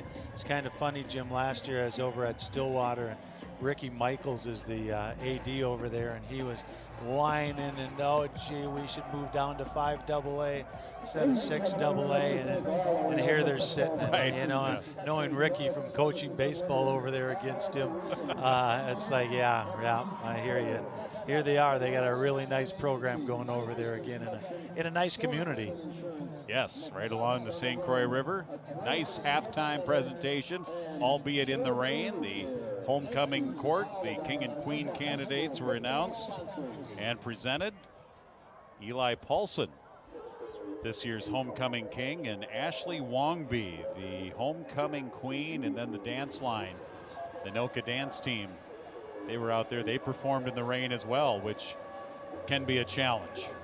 Yeah, the rain's been coming down steady throughout this whole first half, and looking out right now, if I can look out my window here, it looks like more of a mist now, yeah, Pete. Yep, letting up just a little bit, but that first half, it was pretty consistent rain, so this might help Anoka in their passing game. Blaine and St. Michael Albertville at Blaine. 14-0 Bengals, courtesy of North Metro TV. At Blaine High School, you see the winds whipping there and the rain, and a kick attempt. Bengals wearing their light blue uniforms tonight. Well, I'll tell you what, Blaine's rebounding really nicely. They didn't have a real good season last year, but they've come out this year, and I believe they're undefeated going into this week, and it looks like they might still be after this week, beating a St. Michael team that's struggling a little bit out of the gate. Yeah. Uncharacteristic for them and after the success that they have had there for so many years. James Darling will kick it off here for Roseville. They're in the white uniforms. And the Tornadoes getting ready to receive. Eli Paulson among the ones deep. They'll squib it short. 35. And that'll be about it on the return here for the Tornadoes. Kamari Hibbler on the return. Gets the ball out to the 36-yard line, and Anoka will have the ball to start half number 2. A nice job by Hibbler right there, kind of a squib kick, and with the wet turf, he did a nice job corralling that ball and bringing it out to the 36-yard line. So good starting field position for the Tornadoes. 13-0 Anoka. For Roseville, if you're Roseville, for them, you got to think, okay, we got to hold them at 13-0, give our offense a chance here in the second half. Yeah, I'll be interested to see if Anoka comes out throwing here, does a little bit more movement on the ground. Here comes Paulson. Yep, Paulson gets it on that little forward shovel pass, gets back to the line of scrimmage, and that might be it. Louis Ebiendi making the tackle on the defensive side, number 57 for Roseville. Yeah, and I think that's a forward pass right there. Yes, yeah. Yep, those little shovel passes, those are and will be counted as a reception and passing yards. So they're finding it away. They're finding a way. It's the shortest pass possible in these conditions, but they're finding a way to complete passes to their guy Eli Paulson, and adding to his reception totals as of in 3 games he had 50 coming into tonight. Mossman on the carry, not much there, maybe 3. Austin Novotny came up with a big hit. 5'11", 225 for the Raiders. 3rd and 7 here for Anoka, just underway. 3rd quarter. Homecoming night here for the Tornadoes. I don't know if they have a homecoming dance tonight, but hopefully the students who are here, they brought a change of clothes. Yeah. Could be kind of soggy out on the dance floor. 3rd down and 7. Quick little pass out on the flat. It's caught. One of the few completions here tonight. Guess who? Paulson, first down, gain of 8. You know, Paulson being a smart football player right there. Found the flag. Put Danny a little bit of happy feet right there, but find Paulson. He knew how far he needed to go. He got there. First down, Tornadoes. I don't even know. Do they still have homecoming dances? I think they did. I quit chaperoning them about 2 years into my teaching First career. down and 48. Or first down and 10 from the 48. And there's Mossman maybe a yard close to the 50-yard line. Yeah, the dancing made me a little nervous. It wasn't the same as the 70s when I was in school. Let's just put it that way. They weren't doing the hustle? No, I don't think they were. So ball at the 50. Here comes 2nd down and 8. Anoka on the opening possession of the second half. Well, Paulson's had the ball 2 out of the 3 plays for Anoka, so we're going to see a lot of him this half with some adjustments by Coach Bo. Mossman in the backfield. Padani ready to take the snap out of the shotgun. Rolling towards us here, looking downfield, looking for options. He can't find anybody. He's right at the sideline stripe, and he decides to toss it out of bounds. If he steps out of bounds there, it's a loss of about 7 or 8, so he just tossed it right down the line. Smart play there, just nobody open, 3rd down. Yeah, a little indecisive there. He might have had Paulson just for a split second, but decided to, right here, you can see Paulson, but he decided against it, so not a bad play. It's better than throwing an interception if you're not sure. If Padani, just a sophomore, in for the injured Evan Frecking, who's a junior. Frecking knee injury at the end of the Forest Lake game. 3rd down, 8. Padani, this time plants, throws across the middle. Nice catch at the 40-yard line. That'll be enough for a first down, gain of 10. And catching at that time was Kamari Hibbler, another sophomore having to chip in here. Yeah, nice catch by Hibbler. Nice throw by Padani. Very decisive on that one. 1st and 10 at the 40. Here's Mossman. Big hole. Breaks a tackle to the 30. Still going into the secondary, getting extra yards after contact. Down to the 25-yard line. Omari McGee made the tackle, finally bringing Mossman down, who did not want to go down. I tell you what, put about 20 pounds of muscle on that kid for next season, and you're going to hear a lot about him. Pretty impressive sophomore. From the 25, fade to the near side, end zone, caught, touchdown. Touchdown, Tornadoes, on a well-played ball by Padani. And Borchers makes the catch. Gets his 4th touchdown reception of the season, and the Tornadoes strike here in their opening possession of half number 2. Just what Roseville could not have happen, and Anoka has to feel pretty confident right now coming right out. A couple of big 3rd down plays, Jim, for Anoka, and then a nice completion to Borchert there. The Kwame kick is up and good. Extra point good. Borchers came in with 6 receptions, 3 of those touchdowns. So his touchdown to regular reception was high. It was a 1-2. And here he gets this one. Just dropped it in there. Nice pass by Padani. Yeah, he dropped that one right over the top of the 2 Roseville defenders. So pretty impressive throw there by Padani. Anoka's scoring first here in the second half. Really important, Jim, for Roseville to come out and counter here. Not much of a passing attack for the Raiders, so they're going to have to pound it out on the ground here, or else figure out how to throw a few balls and get a few more yards down the field. Tornadoes will do the kicking. What do you think of those camera guys, Jim, out in the rain? I salute them. I know I wouldn't last very long out there. So a great job by them. And I think most of the rain has stopped here. We just have a little bit of mist.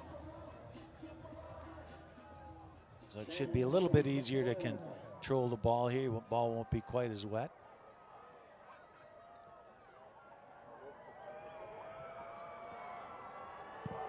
Kwame kick, angles here near side. It'll be bobbled a little bit there and taken the other way by the return man, Shannon Jacobson Walker, to the middle, and he's going to be shy of the 20 as the Tornadoes able to converge on special teams. And Roseville will have it, but now down 20-0. Yeah, good coverage by Anoka there. It looked like Roseville almost wanted to run a reverse there, but it didn't set itself up very well. Anoka with good coverage, and they'll have to start inside the 20-yard line at the 18. So a long ways to go for the Raiders. You know, for that second quarter, we mentioned the Anoka Tornadoes had scored only 6 points all season and had been outscored 48-6 in the second quarter. They ended up scoring 13 in tonight's second quarter. And now they've tacked on another score to make it 20-0. Well, the Roseville people are not happy with you, Jim. You jinxed it. I kind of did. Unknowingly, though. It was a good tidbit. DeVries trying to make guys miss, and he'll be tackled in the backfield. I'll tell you what, there's blood in the water right now for Anoka. They're feeling the win, and that defense is feeding off of that offense. It's going to be some tough sledding for the Raiders. Ian Whittick, one of the defensive leaders out there, getting involved in that tackle. Whittick's had a nice game. Got banged up a little bit in the first quarter, but it's come back and played very strong middle linebacker for Anoka, number 44. James Darling in the backfield. He's been filling in for the injured Cheetah. Sets up to the left of the quarterback, DeVries, sends a man in motion. They'll give that handoff here to Nelson. Nelson trying to get around the corner, and you're exactly right, Pete. This Anoka team getting after it right now. Late flag, though. We might get a after-play personal foul. Yeah, I think that's going to be a face mask. That was Logan jungling on the tackle for Anoka, a senior outside linebacker. His hand just got a little high and grabbed. I'm going to say unsportsmanlike conduct. So it might not have been the face mask, might have been something after the play or just after the whistle. Regardless. You know, Austin Meyer might have came in a little bit late there. It wasn't a real hard hit, but I think the runner was on the ground and he just wanted to get wet. First thing I saw was the head of the running back turn a little bit, but I don't think that hand ever grabbed anything. It might have just been along the outside of the helmet. He's right there. It looked like it, but it wasn't. He just kind of wrapped him up. And then maybe a horse collar or taunting. Yeah, I could. I think it's taunting. There we go. I think that was just a little extra celebration there. We said the defense was pumped up, but you got to keep that under control, don't you, Pete? Yeah, absolutely. Got to keep your poise. That gives Roseville a first down and 10 from the 29-yard line, and a pass across the middle falls incomplete. 2nd and 10. Well, that almost looked like a catchable ball right there. I do not think Roseville has a completion this game. Looked like it was a catchable ball there for Roseville. Puts them in a 2nd and 10. Incomplete pass stops the clock with 7:07 left in the 3rd quarter. After tonight, one half of the high school football season will be in the books. These guys must be listening to me. I heard the Jaws music. That's right. Stay out of the water, Pete. Stay out of the water. And this one will be whistled down, flag down. Uh-oh. And now we got some heated spirits. Flag was down. The whistle was because of a false start on the offense, 5-yard penalty, and then a little extracurricular activity after the play. Yeah, they're really going after each other here after the play. Let's take a look at this. They blew the whistle and they just kept. No, we didn't see too much of it there. It's probably good. That probably better not. Better to not. Hopefully cooler heads will prevail. 2nd and a bunch here for Roseville. 2nd down, 15. DeVries, play action, rolls, tosses. It's caught. Nelson, but he stumbled as he tried to square upfield, and now we're getting another penalty flag down. They're going to say that was a late hit. That might have been Whittick after the play. Didn't nearly even hit the receiver. Hits one of the Roseville players after the play was over. It was a gain of 6, and then the personal foul will give him a first down.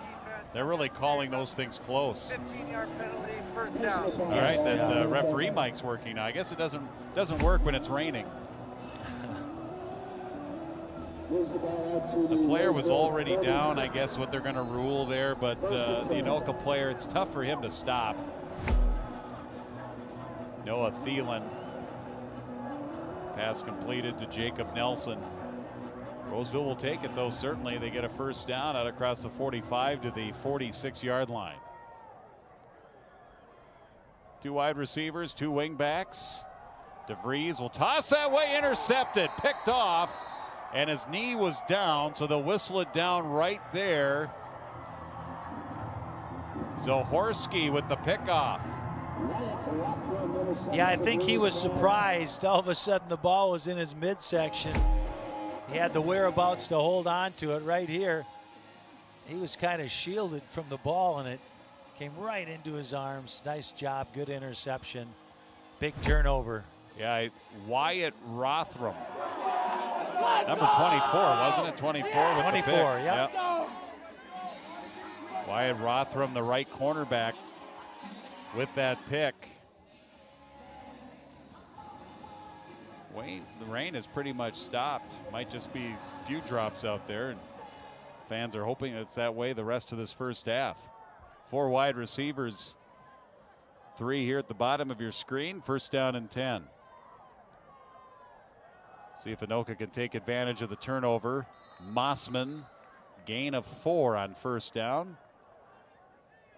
Well, with the 19-0 lead, Jim, I think Anoka will try to run a little bit of time on the ground, although they got 4 receivers out here to the right. And they're running hurry-up offense.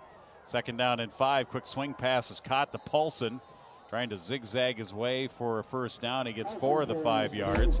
It'll be 3rd and short here for the Tornadoes, now back in Roseville territory. Yeah, they put 4 out there. The tight end came out to the outside there. Quick one to Paulson. 3rd and a yard. Mossman spins and turns for a first down. Gains 2 to the 43. First down, Tornadoes. And a Roseville player down. That might be Novotny. Nope, it's Louis Endy. He's a 245-pound senior. 6 foot. Louis E.B. Endy. Big tackle on the inside. Both teams have had some guys come up a little hobbled. Lewis is up. He'll be able to walk over under his own power, it looks like. Side judge here saying, let's go, boys. Let's go back to that Coon Rapids-Rogers game. It was 7-7 last time we checked. Now in the third quarter, Rogers has opened up a 17-point lead for the Rogers Royals. CTN with that coverage. 1st and 10, Tornadoes. 43-yard line. Padani rolling this time to his left. Plants, throws deep. It is Paulson!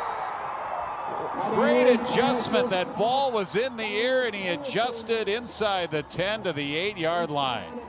Here comes Anoka with the hurry-up offense. I saw Paulson go outside, cut it back to the inside, and a beautiful move and a great catch by Paulson. 35-yard gain, 1st and goal. Padani again rolling to the end zone and incomplete. Tornadoes are liking that it's not raining anymore. They're able to utilize their passing game a little bit more, although that is incomplete. 4:52 left here in the third. Well, they've been looking Paulson's way, that's for sure. Here's another look at it. He went out, cut back in. You put it in his radius, and he's going to catch it. He does have a good catch radius, and that's just a sign of a good player that he's got the high football IQ, as you say, just able to adjust to the ball. Helps the quarterback out. I'm a college coach. I don't care if he's 145 pounds. I want that kid. Playmaker. He sure is.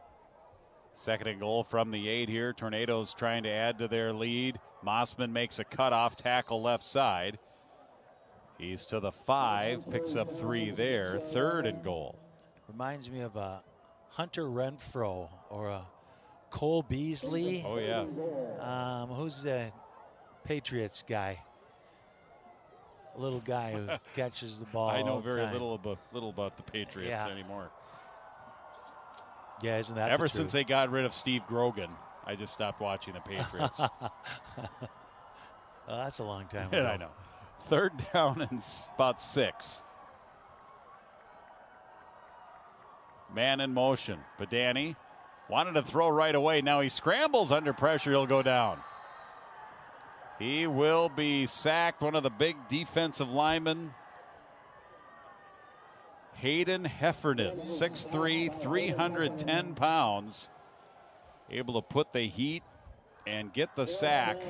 It'll be 4th down and goal in a field goal situation here for Kwame, and the Tornadoes will put it down at the 18-yard line, 28-yard field goal. Well, he showed him he could make that Sure 30. did. Here we go. Sure did.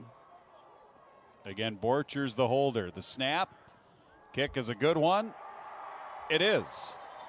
He got it up, and it's just a matter of whether it was going to split the uprights, and he did. Kwame, another nice kick. It's a field goal. 28-yarder, 23-0.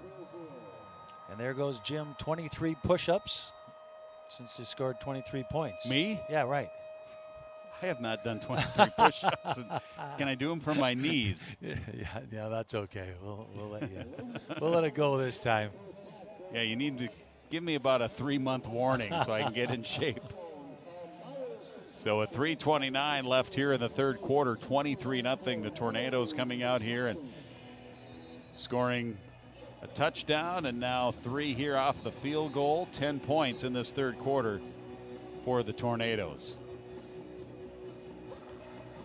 Well, they're still in shouting position. I'm sorry. 8, 16, 24, my Anoka math. 3 touchdowns and 3 2-pointers. Right. But they better do it quickly here because Anoka's taken possession of this game.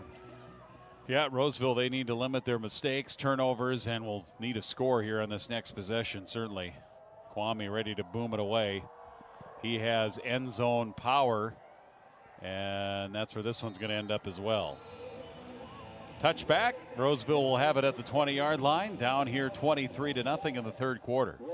You know, there goes Kwame out to play middle linebacker with Wittick. He's a John Madden kind of player. I think he is. A kicker, but he's also out there playing linebacker, knocking guys around, and then when he makes a point after, he celebrates. Yep, I know him from He'd baseball. be on the All Madden team. Plays a little baseball too.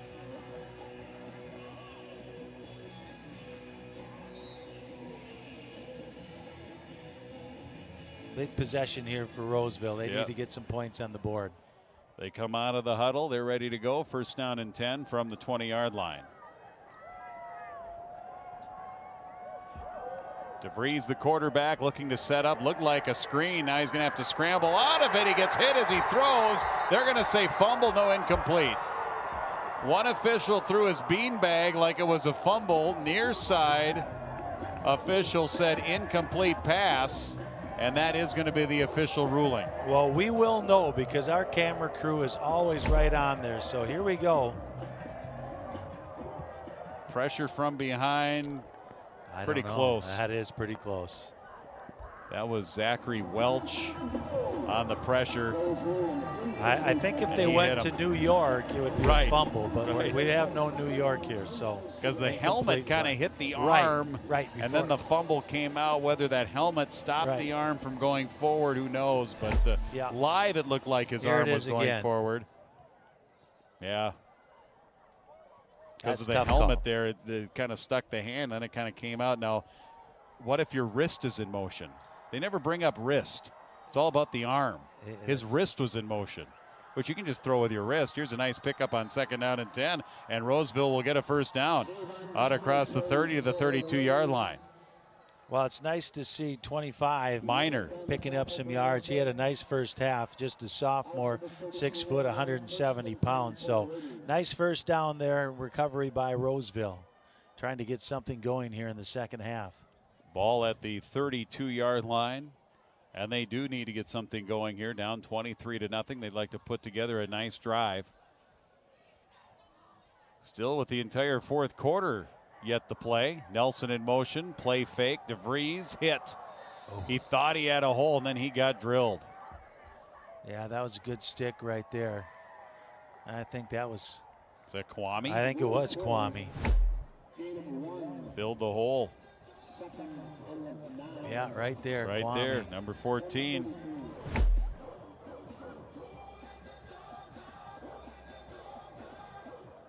Yeah, looks like that kid likes to play the game.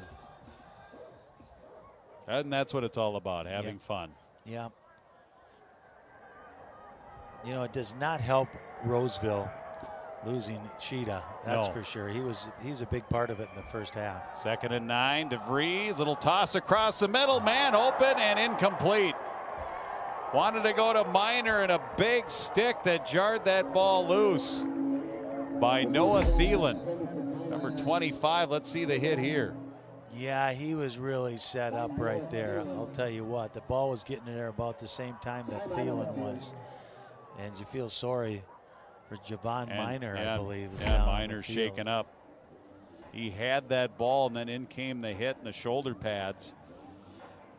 Yeah, I believe it was a good, clean hit. We'll take another look at it right here. Yeah, because he kept his head up on that hit by Thielen. Yeah, and Sawyer Just went Chell and led came with his from shoulder. the side, too. He kind of got double teamed on that one. Might have just got the wind knocked out of him. We'll see. Hopefully he's up and feeling okay.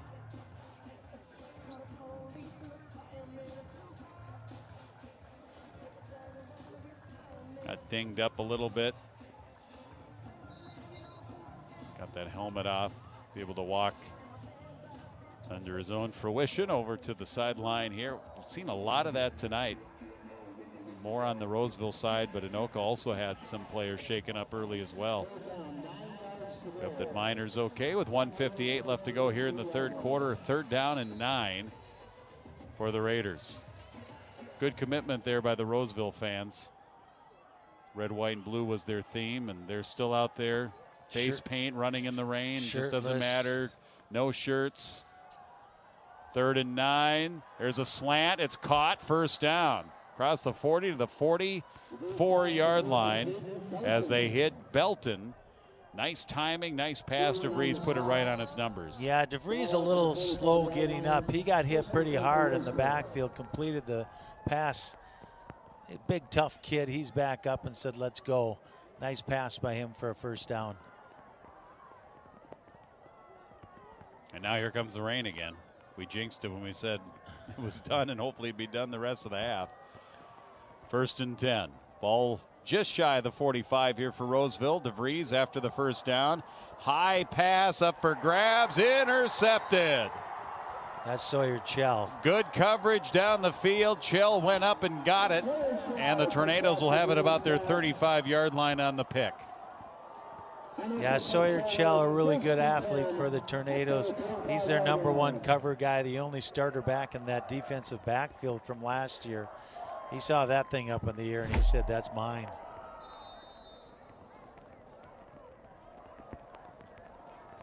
Cut in front of the receiver.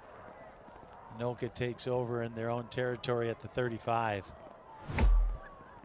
Colin Lutz, the intended receiver on that play. 1st down and 10 with the rain starting back up. Tornadoes from their 35-yard line. Badani, Mossman, maybe one. Thomas Sabaski, just a sophomore. Backup linebacker / lineman there on defense, makes the tackle. 2nd and 9.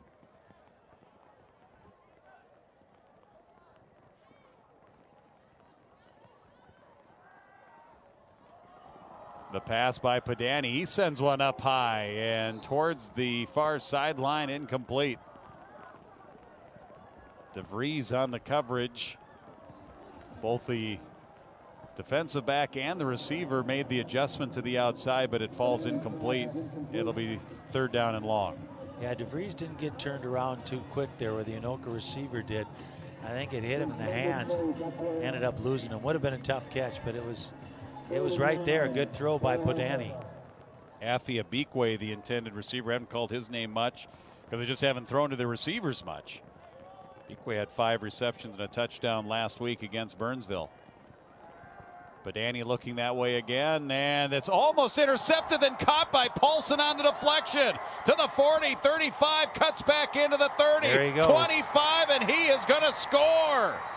Off of the tip ball, touchdown Paulson, touchdown Tornadoes, 64 yards. As soon as he caught that thing, he said, not this time. You are not catching me. Cut it all the way across the field. Beautiful catch on a deflection. Oh, lucky deflection, but as soon as he caught it, you knew something special was going to happen. Eli Paulson catches balls in all kinds of ways. And he caught that one right there off of the deflection. Fantastic concentration. Here's Kwami's kick. And his plant foot slipped a little bit, and he was still able to boot it through for the point after. I'd like to see this replay right here. I'm sure we're going to be able to see it. And maybe not, but it was a nice touchdown. Mark my word, that's for sure. Eli Paulson and Anoka goes up 30-0. Well, to recreate it, the quarterback, Padani, planted, threw it, across the middle. DeVries had dropped back in coverage and was in good position to make a play on the ball and got a hand on it. But instead of knocking it down, it went up in the air. And Paulson was able to keep his eye on it, haul it in, and then he did all the rest after that. I mean, he had still a lot of work to do to get into the end zone. Made some nice cuts, made some guys miss, and then got into the open field and won the race. Yeah, when Pedani threw that ball, I thought this is picked off, and DeVries almost had it, but right into the hands of Paulson. It's like in the first half. Roseville came within inches of blocking a punt. Yep. Instead, they punted the ball, and they ended up fumbling the ball, and Anoka recovers. So, game of inches, that's for sure. Yeah, and Anoka's had, in their close games here, they've been close. It's been a game of inches. It's been a close play where they just, an inch here, an inch there, a close play here, a close play there, have led those games to be losses instead of wins. Kickoff by Kwame, and the return the other way by Omari McGee. Nice return. Out close to the 40-yard line. They'll put it down at the 38. Roseville now, though, with the ball here. Final 30 seconds of the third quarter, down 30-0. Yeah, nice return there by Omari McGee. Bringing the ball out to the 38-yard line. A couple new guys in the game for Anoka, giving them an opportunity to play here in the third quarter, almost coming to an end. See Jeremiah Murray in there, nose tackle, over the ball defensively. Back up to Max Berglund at that position. 1st and 10, Roseville. DeVries mix up in the backfield, and he'll finally give it to the running back, Darling. And Darling will be tackled in the backfield for a loss on the play, and that'll be the final play of the third quarter. Again, Darling is in for Cheetah, their starting fullback, one of their key guys, both offensively and defensively. And Daniel Cheetah has not returned since. We hope he's able to return here this season. And that is the end of our third quarter. We're going to keep it right here for you, 30-0. The Anoka Tornadoes with a 17-point third quarter. Pedani to Borchard on that pass play. Borchard's with a nice catch. Kwame a 28-yard field goal, and then the 64-yard pass play to Paulson off the tip. And here are the upcoming schedules for both teams. The Roseville Raiders, you see their remaining schedule. Yeah, Osseo getting beat up pretty good tonight, what we saw. Mounds View having a decent season. You get Minnetonka to end the season. That's not enviable, that's for sure. Anoka's got Mounds View, White Bear Lake, both sub-district games, and then 2 non-sub-district games, Park of Cottage Grove, and of course, neighbor to the south on the other side of the river, battle for the paddle, Champlin Park at Champlin. Our upcoming broadcasts include soccer, doubleheader coming up next week. You'll be here for that, Pete? I will be here for that, yep. And then Jim Childs and I will be at Andover, the Huskies hosting Buffalo. So fall season starting to wind down. 2nd down and 15, and the pass here for the Raiders intended for Jacobson Walker, incomplete. Roseville throwing the ball a little bit more here in the second half and getting a few completions here or there, but that's good for their all-around game, showing mostly run game in the first half, but throwing the ball a little bit here in the second half, which is good for the future. Well, we had a short respite from the rain in the third quarter, albeit short, and the rain has started up once again with Roseville. 3 wide receivers, the lone back here for DeVries, the quarterback. Play action, he keeps the ball, 35, close to the original line of scrimmage. But it'll bring up 4th down and long here for the Raiders. Oh, here's a look at that touchdown. Right in the hands of the defender to Paulson. He puts a little swim move on, cuts it back, leaves 3 Raiders in the dust, takes it into the end zone. Yeah, you talk about game of inches. Look at that replay. I mean, it's right there. If DeVries intercepts that, he could go take it the distance the right other way. there. It was a little high. Tough to catch balls with your fingertips when it's wet like this, certainly. And it looks like Anoka is going to have to call a timeout here on defense. It's 4th down and 11. That's because they had 12 on the field. 3, 6, That's 7, a good 8, reason 9, to take a 10, timeout. 11, 12. It would not have given Roseville a first down, but it would have turned 4th and 11 into 4th and 6. Somebody's not going to be happy.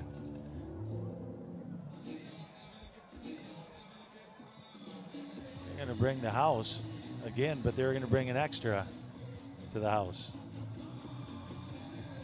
I think it was That's everything, the kitchen sink and the trash disposal. Yes. Garbage disposal when you got 12 out there. I looked at that line and I'm going, they're really bringing everybody. That's because there was 11 up there and Paulson back. CFL, that would have been okay. So 4th and 11 here with that timeout. Kellen Little is the punter, warming the hands. He's back standing at his 23-yard line. Snap, of course, here critical. It's a good one. Here comes the pressure, and he just does get it off. Paulson takes it on a bounce at the 27. Oh, nice juke there. Another one. He's across the 35, then to the 37. Then a flag comes in on the tackle. I think it was a face mask there, Jim. I saw Paulson stand up and tug on his face mask, and the official threw the flag right in there. I might have got one right here tonight. I believe that's a face mask. And it is a face mask. They'll tack that on at the end. 15-yard penalty. 4th quarter action here on QCTV.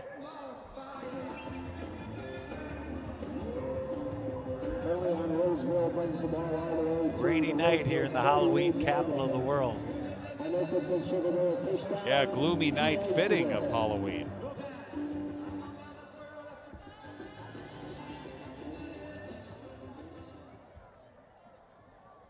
Let's see what Anoka can put together here in the 4th quarter, up 30-0. Penalty puts the ball in Roseville territory here. 1st down and 10. Mossman slides his way through the line of scrimmage to the 2nd level and fights his way to about the 44 of Roseville. Gain of 4 here for Anoka. And they're up 30-0. They would be content just to run the ball here, move the sticks, and keep that clock rolling here on homecoming 2022.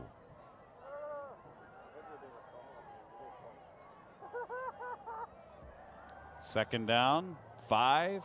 Mossman to the 40. There's no juking and jiving for Mossman. It's north and south. Yes.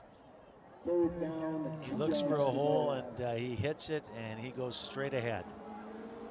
3rd and a couple. Go to Mossman again. And he's right up the middle and close to that 1st down marker. I think he's going to get it.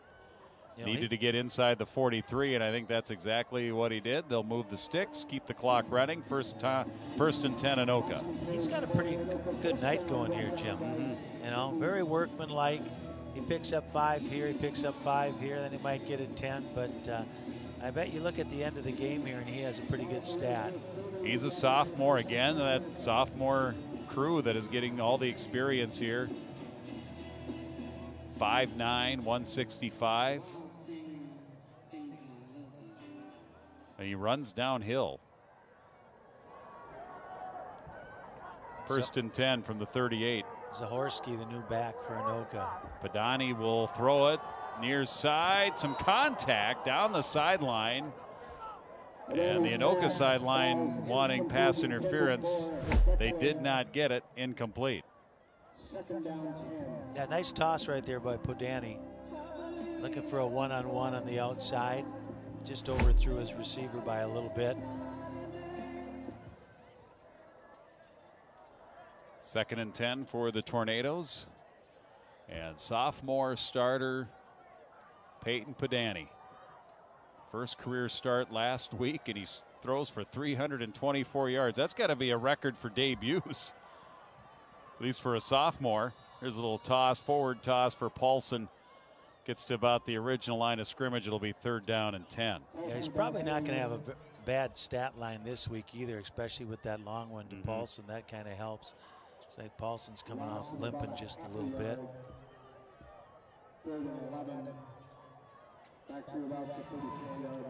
When Eli Paulson is in the game, I mean, he is fun to watch. He's well worth the cost of the ticket.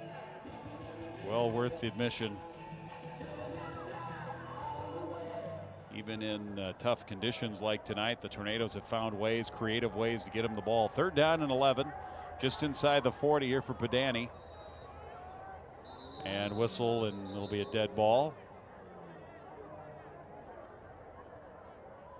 Replay 3rd down. Delay of game. 5-yard mark off here against the Anoka Tornadoes. 3rd and 16. See what they have in the playbook here. It'll be Padani rolling towards the short side, and a throw almost caught and then almost intercepted. Back behind the play, James Darling almost picked that off here in that near side toss on the pass that was intended for Ibikwe, and now 4th down. Yeah, Lutz put a hit on him too, hit him right in the square of the back. He's going to feel that one a little bit tomorrow. See if Anoka goes here in 4 or punts. I've seen them punt with their quarterback before.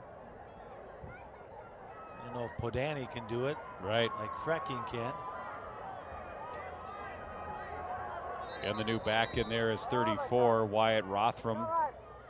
Set back in the backfield along with Padani, and Anoka will play it safe here and call a timeout. Yeah, Coach Bo didn't like that. The execution for Anoka. I don't know what the plan was, but saw him kicking the turf there as they had to call a timeout.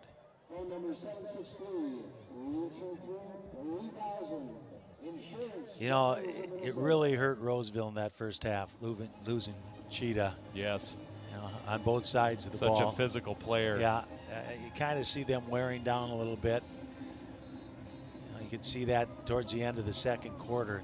Coming out here in the 3rd, didn't quite have the jump that they had in the 1st quarter.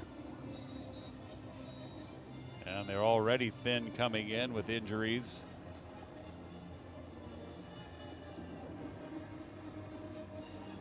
Tell you what, they got a couple of big guys in the middle of the field though, at 310 and 270. Yeah, and 70 and 71. Heffernan's 310. So Zahorski, the lone back here to the right of Padani. That's Zahorski here to his right. Padani will roll out on 4th down. Deep toss, middle of the field, incomplete. Want to go to Paulson. Got a little bump there for good measure after the ball fell incomplete. Lutz on the coverage, and Anoka will turn the ball over here to the Raiders with 8:10 left in the 4th quarter. Oh, good stop there by Roseville. 8:10 remaining. You want to end on a positive note. You know, get something on the scoreboard here and break up that shutout. Roseville has struggled to score this year, but they have not been shut out this season. So here's a chance for their offense to try and get something going, get that 0 off the board. They'll start at their own 44-yard line with 8:10 remaining.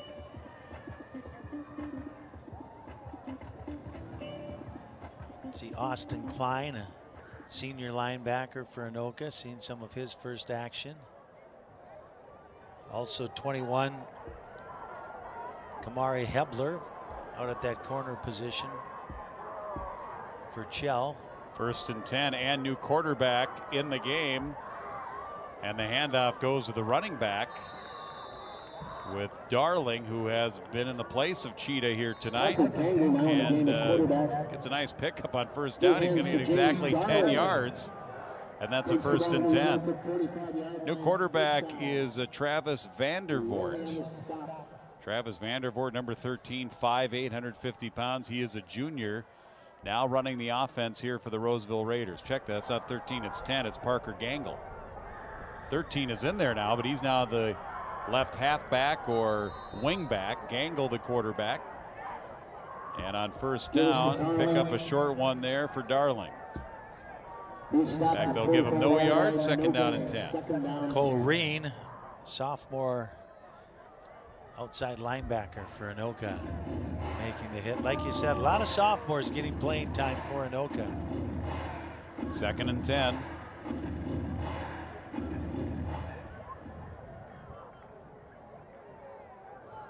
Gangle shows the ball, will hand it off. And the wingback coming through, taking the inside handoff, Jacob Nelson, is smothered in the backfield by a couple of Tornadoes. Yeah, big hit there. Jeremiah Murray, the junior, 275 defensive lineman. 3rd and 14.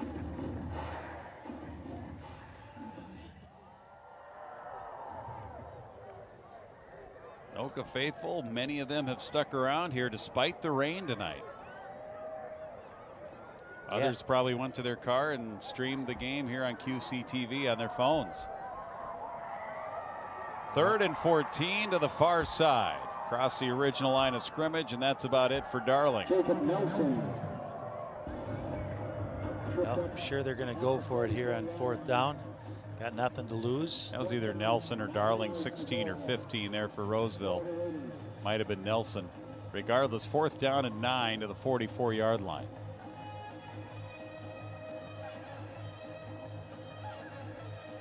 Quickly checking out of the game, running over is Cole Reen, one of those players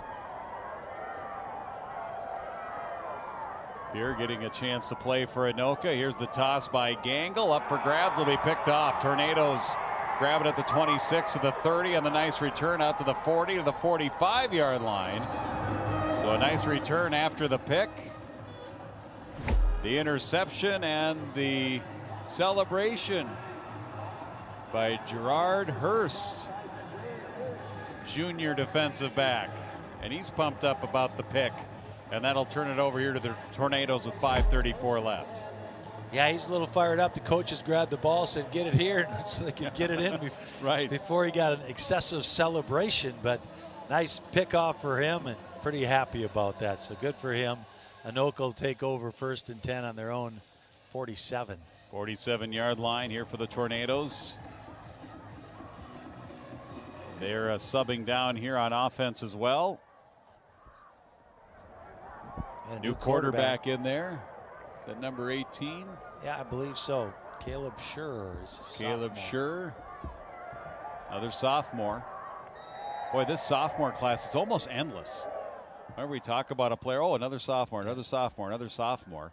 And obviously the coaching staff very excited about that sophomore class. They just didn't expect to probably rely on them quite as much as they have here this year. And as a result, as we mentioned with Coach Bo Wasurik in the pregame show, obviously you play that many sophomores, there will be growing pains, right, Pete? Oh, absolutely. You know, but at least they're getting some opportunities here, and I know they've been very high on that group.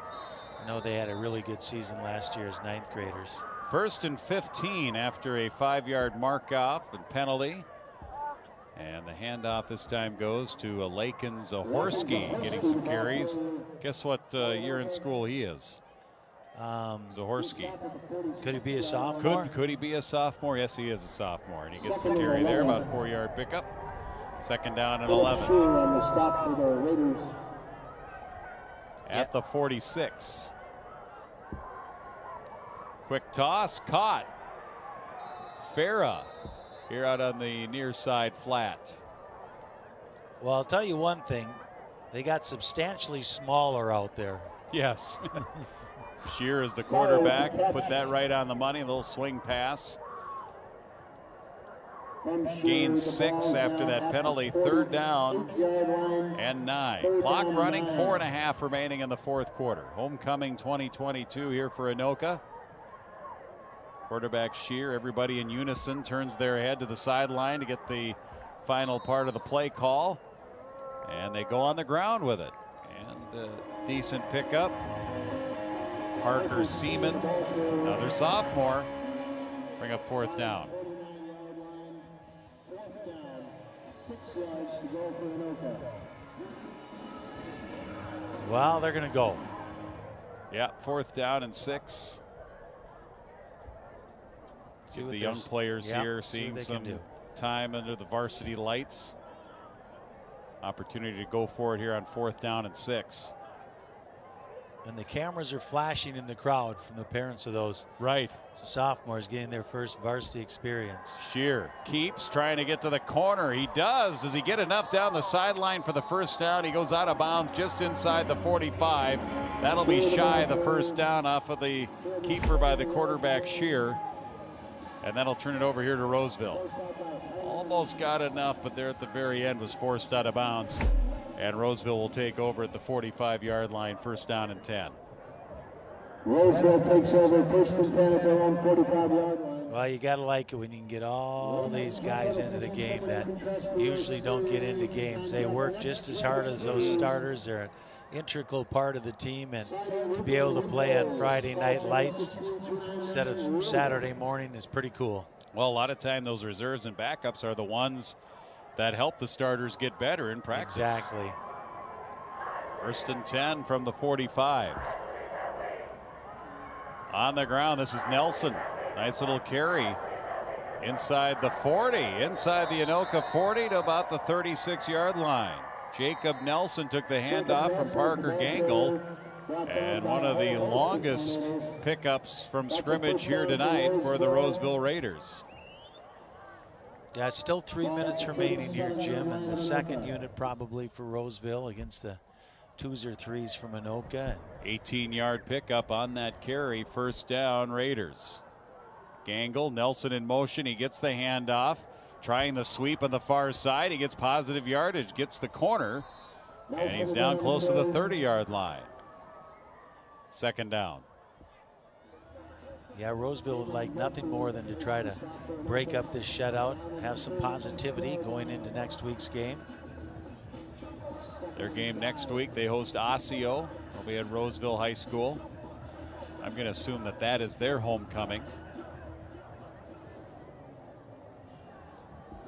Second and 5. Gangle, new running back. Oh, and it's on the turf. Pile of bodies. The handoff was going to Winkleman, and Anoka has it. Tornadoes recover, turnover on the fumble, and Anoka will get the ball on the exchange. The running back Winkleman never had that ball. That went through his hands and off of his leg, and he kicked it forward, and Anoka able to recover, and they'll have it first down and 10. Let's get our play of the game. No surprise here. Deflection. The old tip drill, Pete.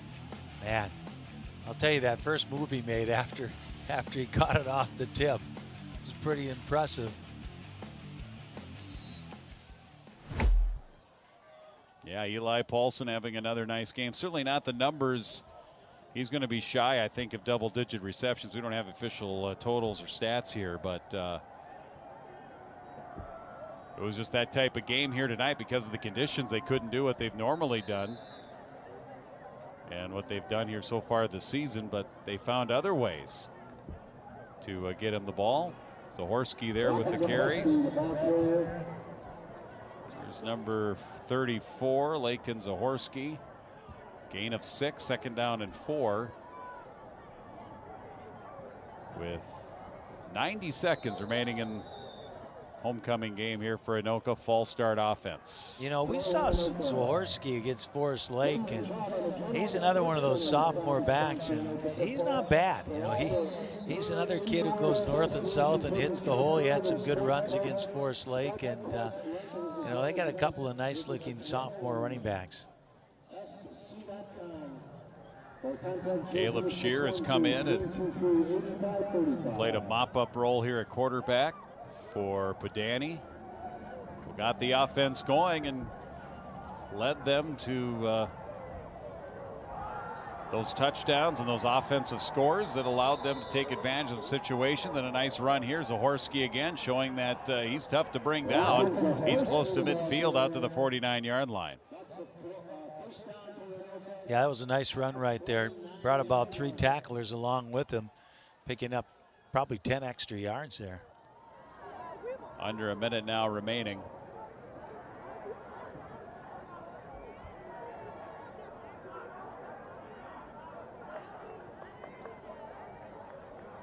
Shear ready, snap. Zahorsky into Roseville territory, gain of a couple. And I don't believe they will have to snap the ball again with the differential on the play clock and the game clock, and this will go down as an Anoka victory. Tornadoes will win it in the shutout here tonight at Goodrich Field. Strong second quarter. And then here in the second half, they added to their total with the 17-point half and will go away with a 30-0 win on homecoming. Of course, when you're a team and you're playing on homecoming, it's always good to get those wins on homecoming, to win on your homecoming. And that's exactly what Anoka did here, and they got their first win of the season. Yeah, a lot of good things from Anoka tonight. The offense moved the ball, defense with a shutout. Good win going into next week against Moundsview, which should be a heck of a football game right here at Goodrich Field. Tornadoes winning it, improving their record to 1-3, and they're 1-1 in the Metro Maroon North District. And next up for the Tornadoes, they go on the road at Moundsview. Their next home game will be October 7th against White Bear Lake. Roseville falling to 0-4, and they will play Osseo coming up on Friday of next week, as Roseville here in district play with losses now to White Bear Lake, Stillwater, and Anoka. They're 0-3. Here's a player of the game, Eli Paulson. He might have been our player of the game in that Forest Lake game that we broadcast as well. And I think he was, Jim, but how could he not be? The plays that he makes, there's another big catch downfield by Paulson, leading receiver in the state of Minnesota, and he does a lot of good things and is really fun to watch. Added to his reception totals, came into the game tonight with 50, and got to tip your cap to Anoka because they found ways to get him the ball when it was obvious that the passing was going to be very difficult in the first half with the rain and the condition. Coach Bo Wasurik and his staff found different ways, creative ways to get the ball into their playmaker, Eli Paulson, and that helped charge up the offense. And whenever you score 30 points, it's some good offense. Yeah, that's for sure. So good win by Anoka. Roseville's going to go back to the drawing board, and hopefully they'll have a little better game next week. And like I said, Moundsview Anoka next week. That should be a good one. Everybody in the truck, and certainly all of our camera people out in the elements tonight, we salute you for doing a great job here at Goodrich Field. For Pete Hayes, I'm Jim Erickson. Again, your final score here tonight, homecoming for Anoka. They defeat Roseville 30-0. You've been watching high school football on QCTV Sports.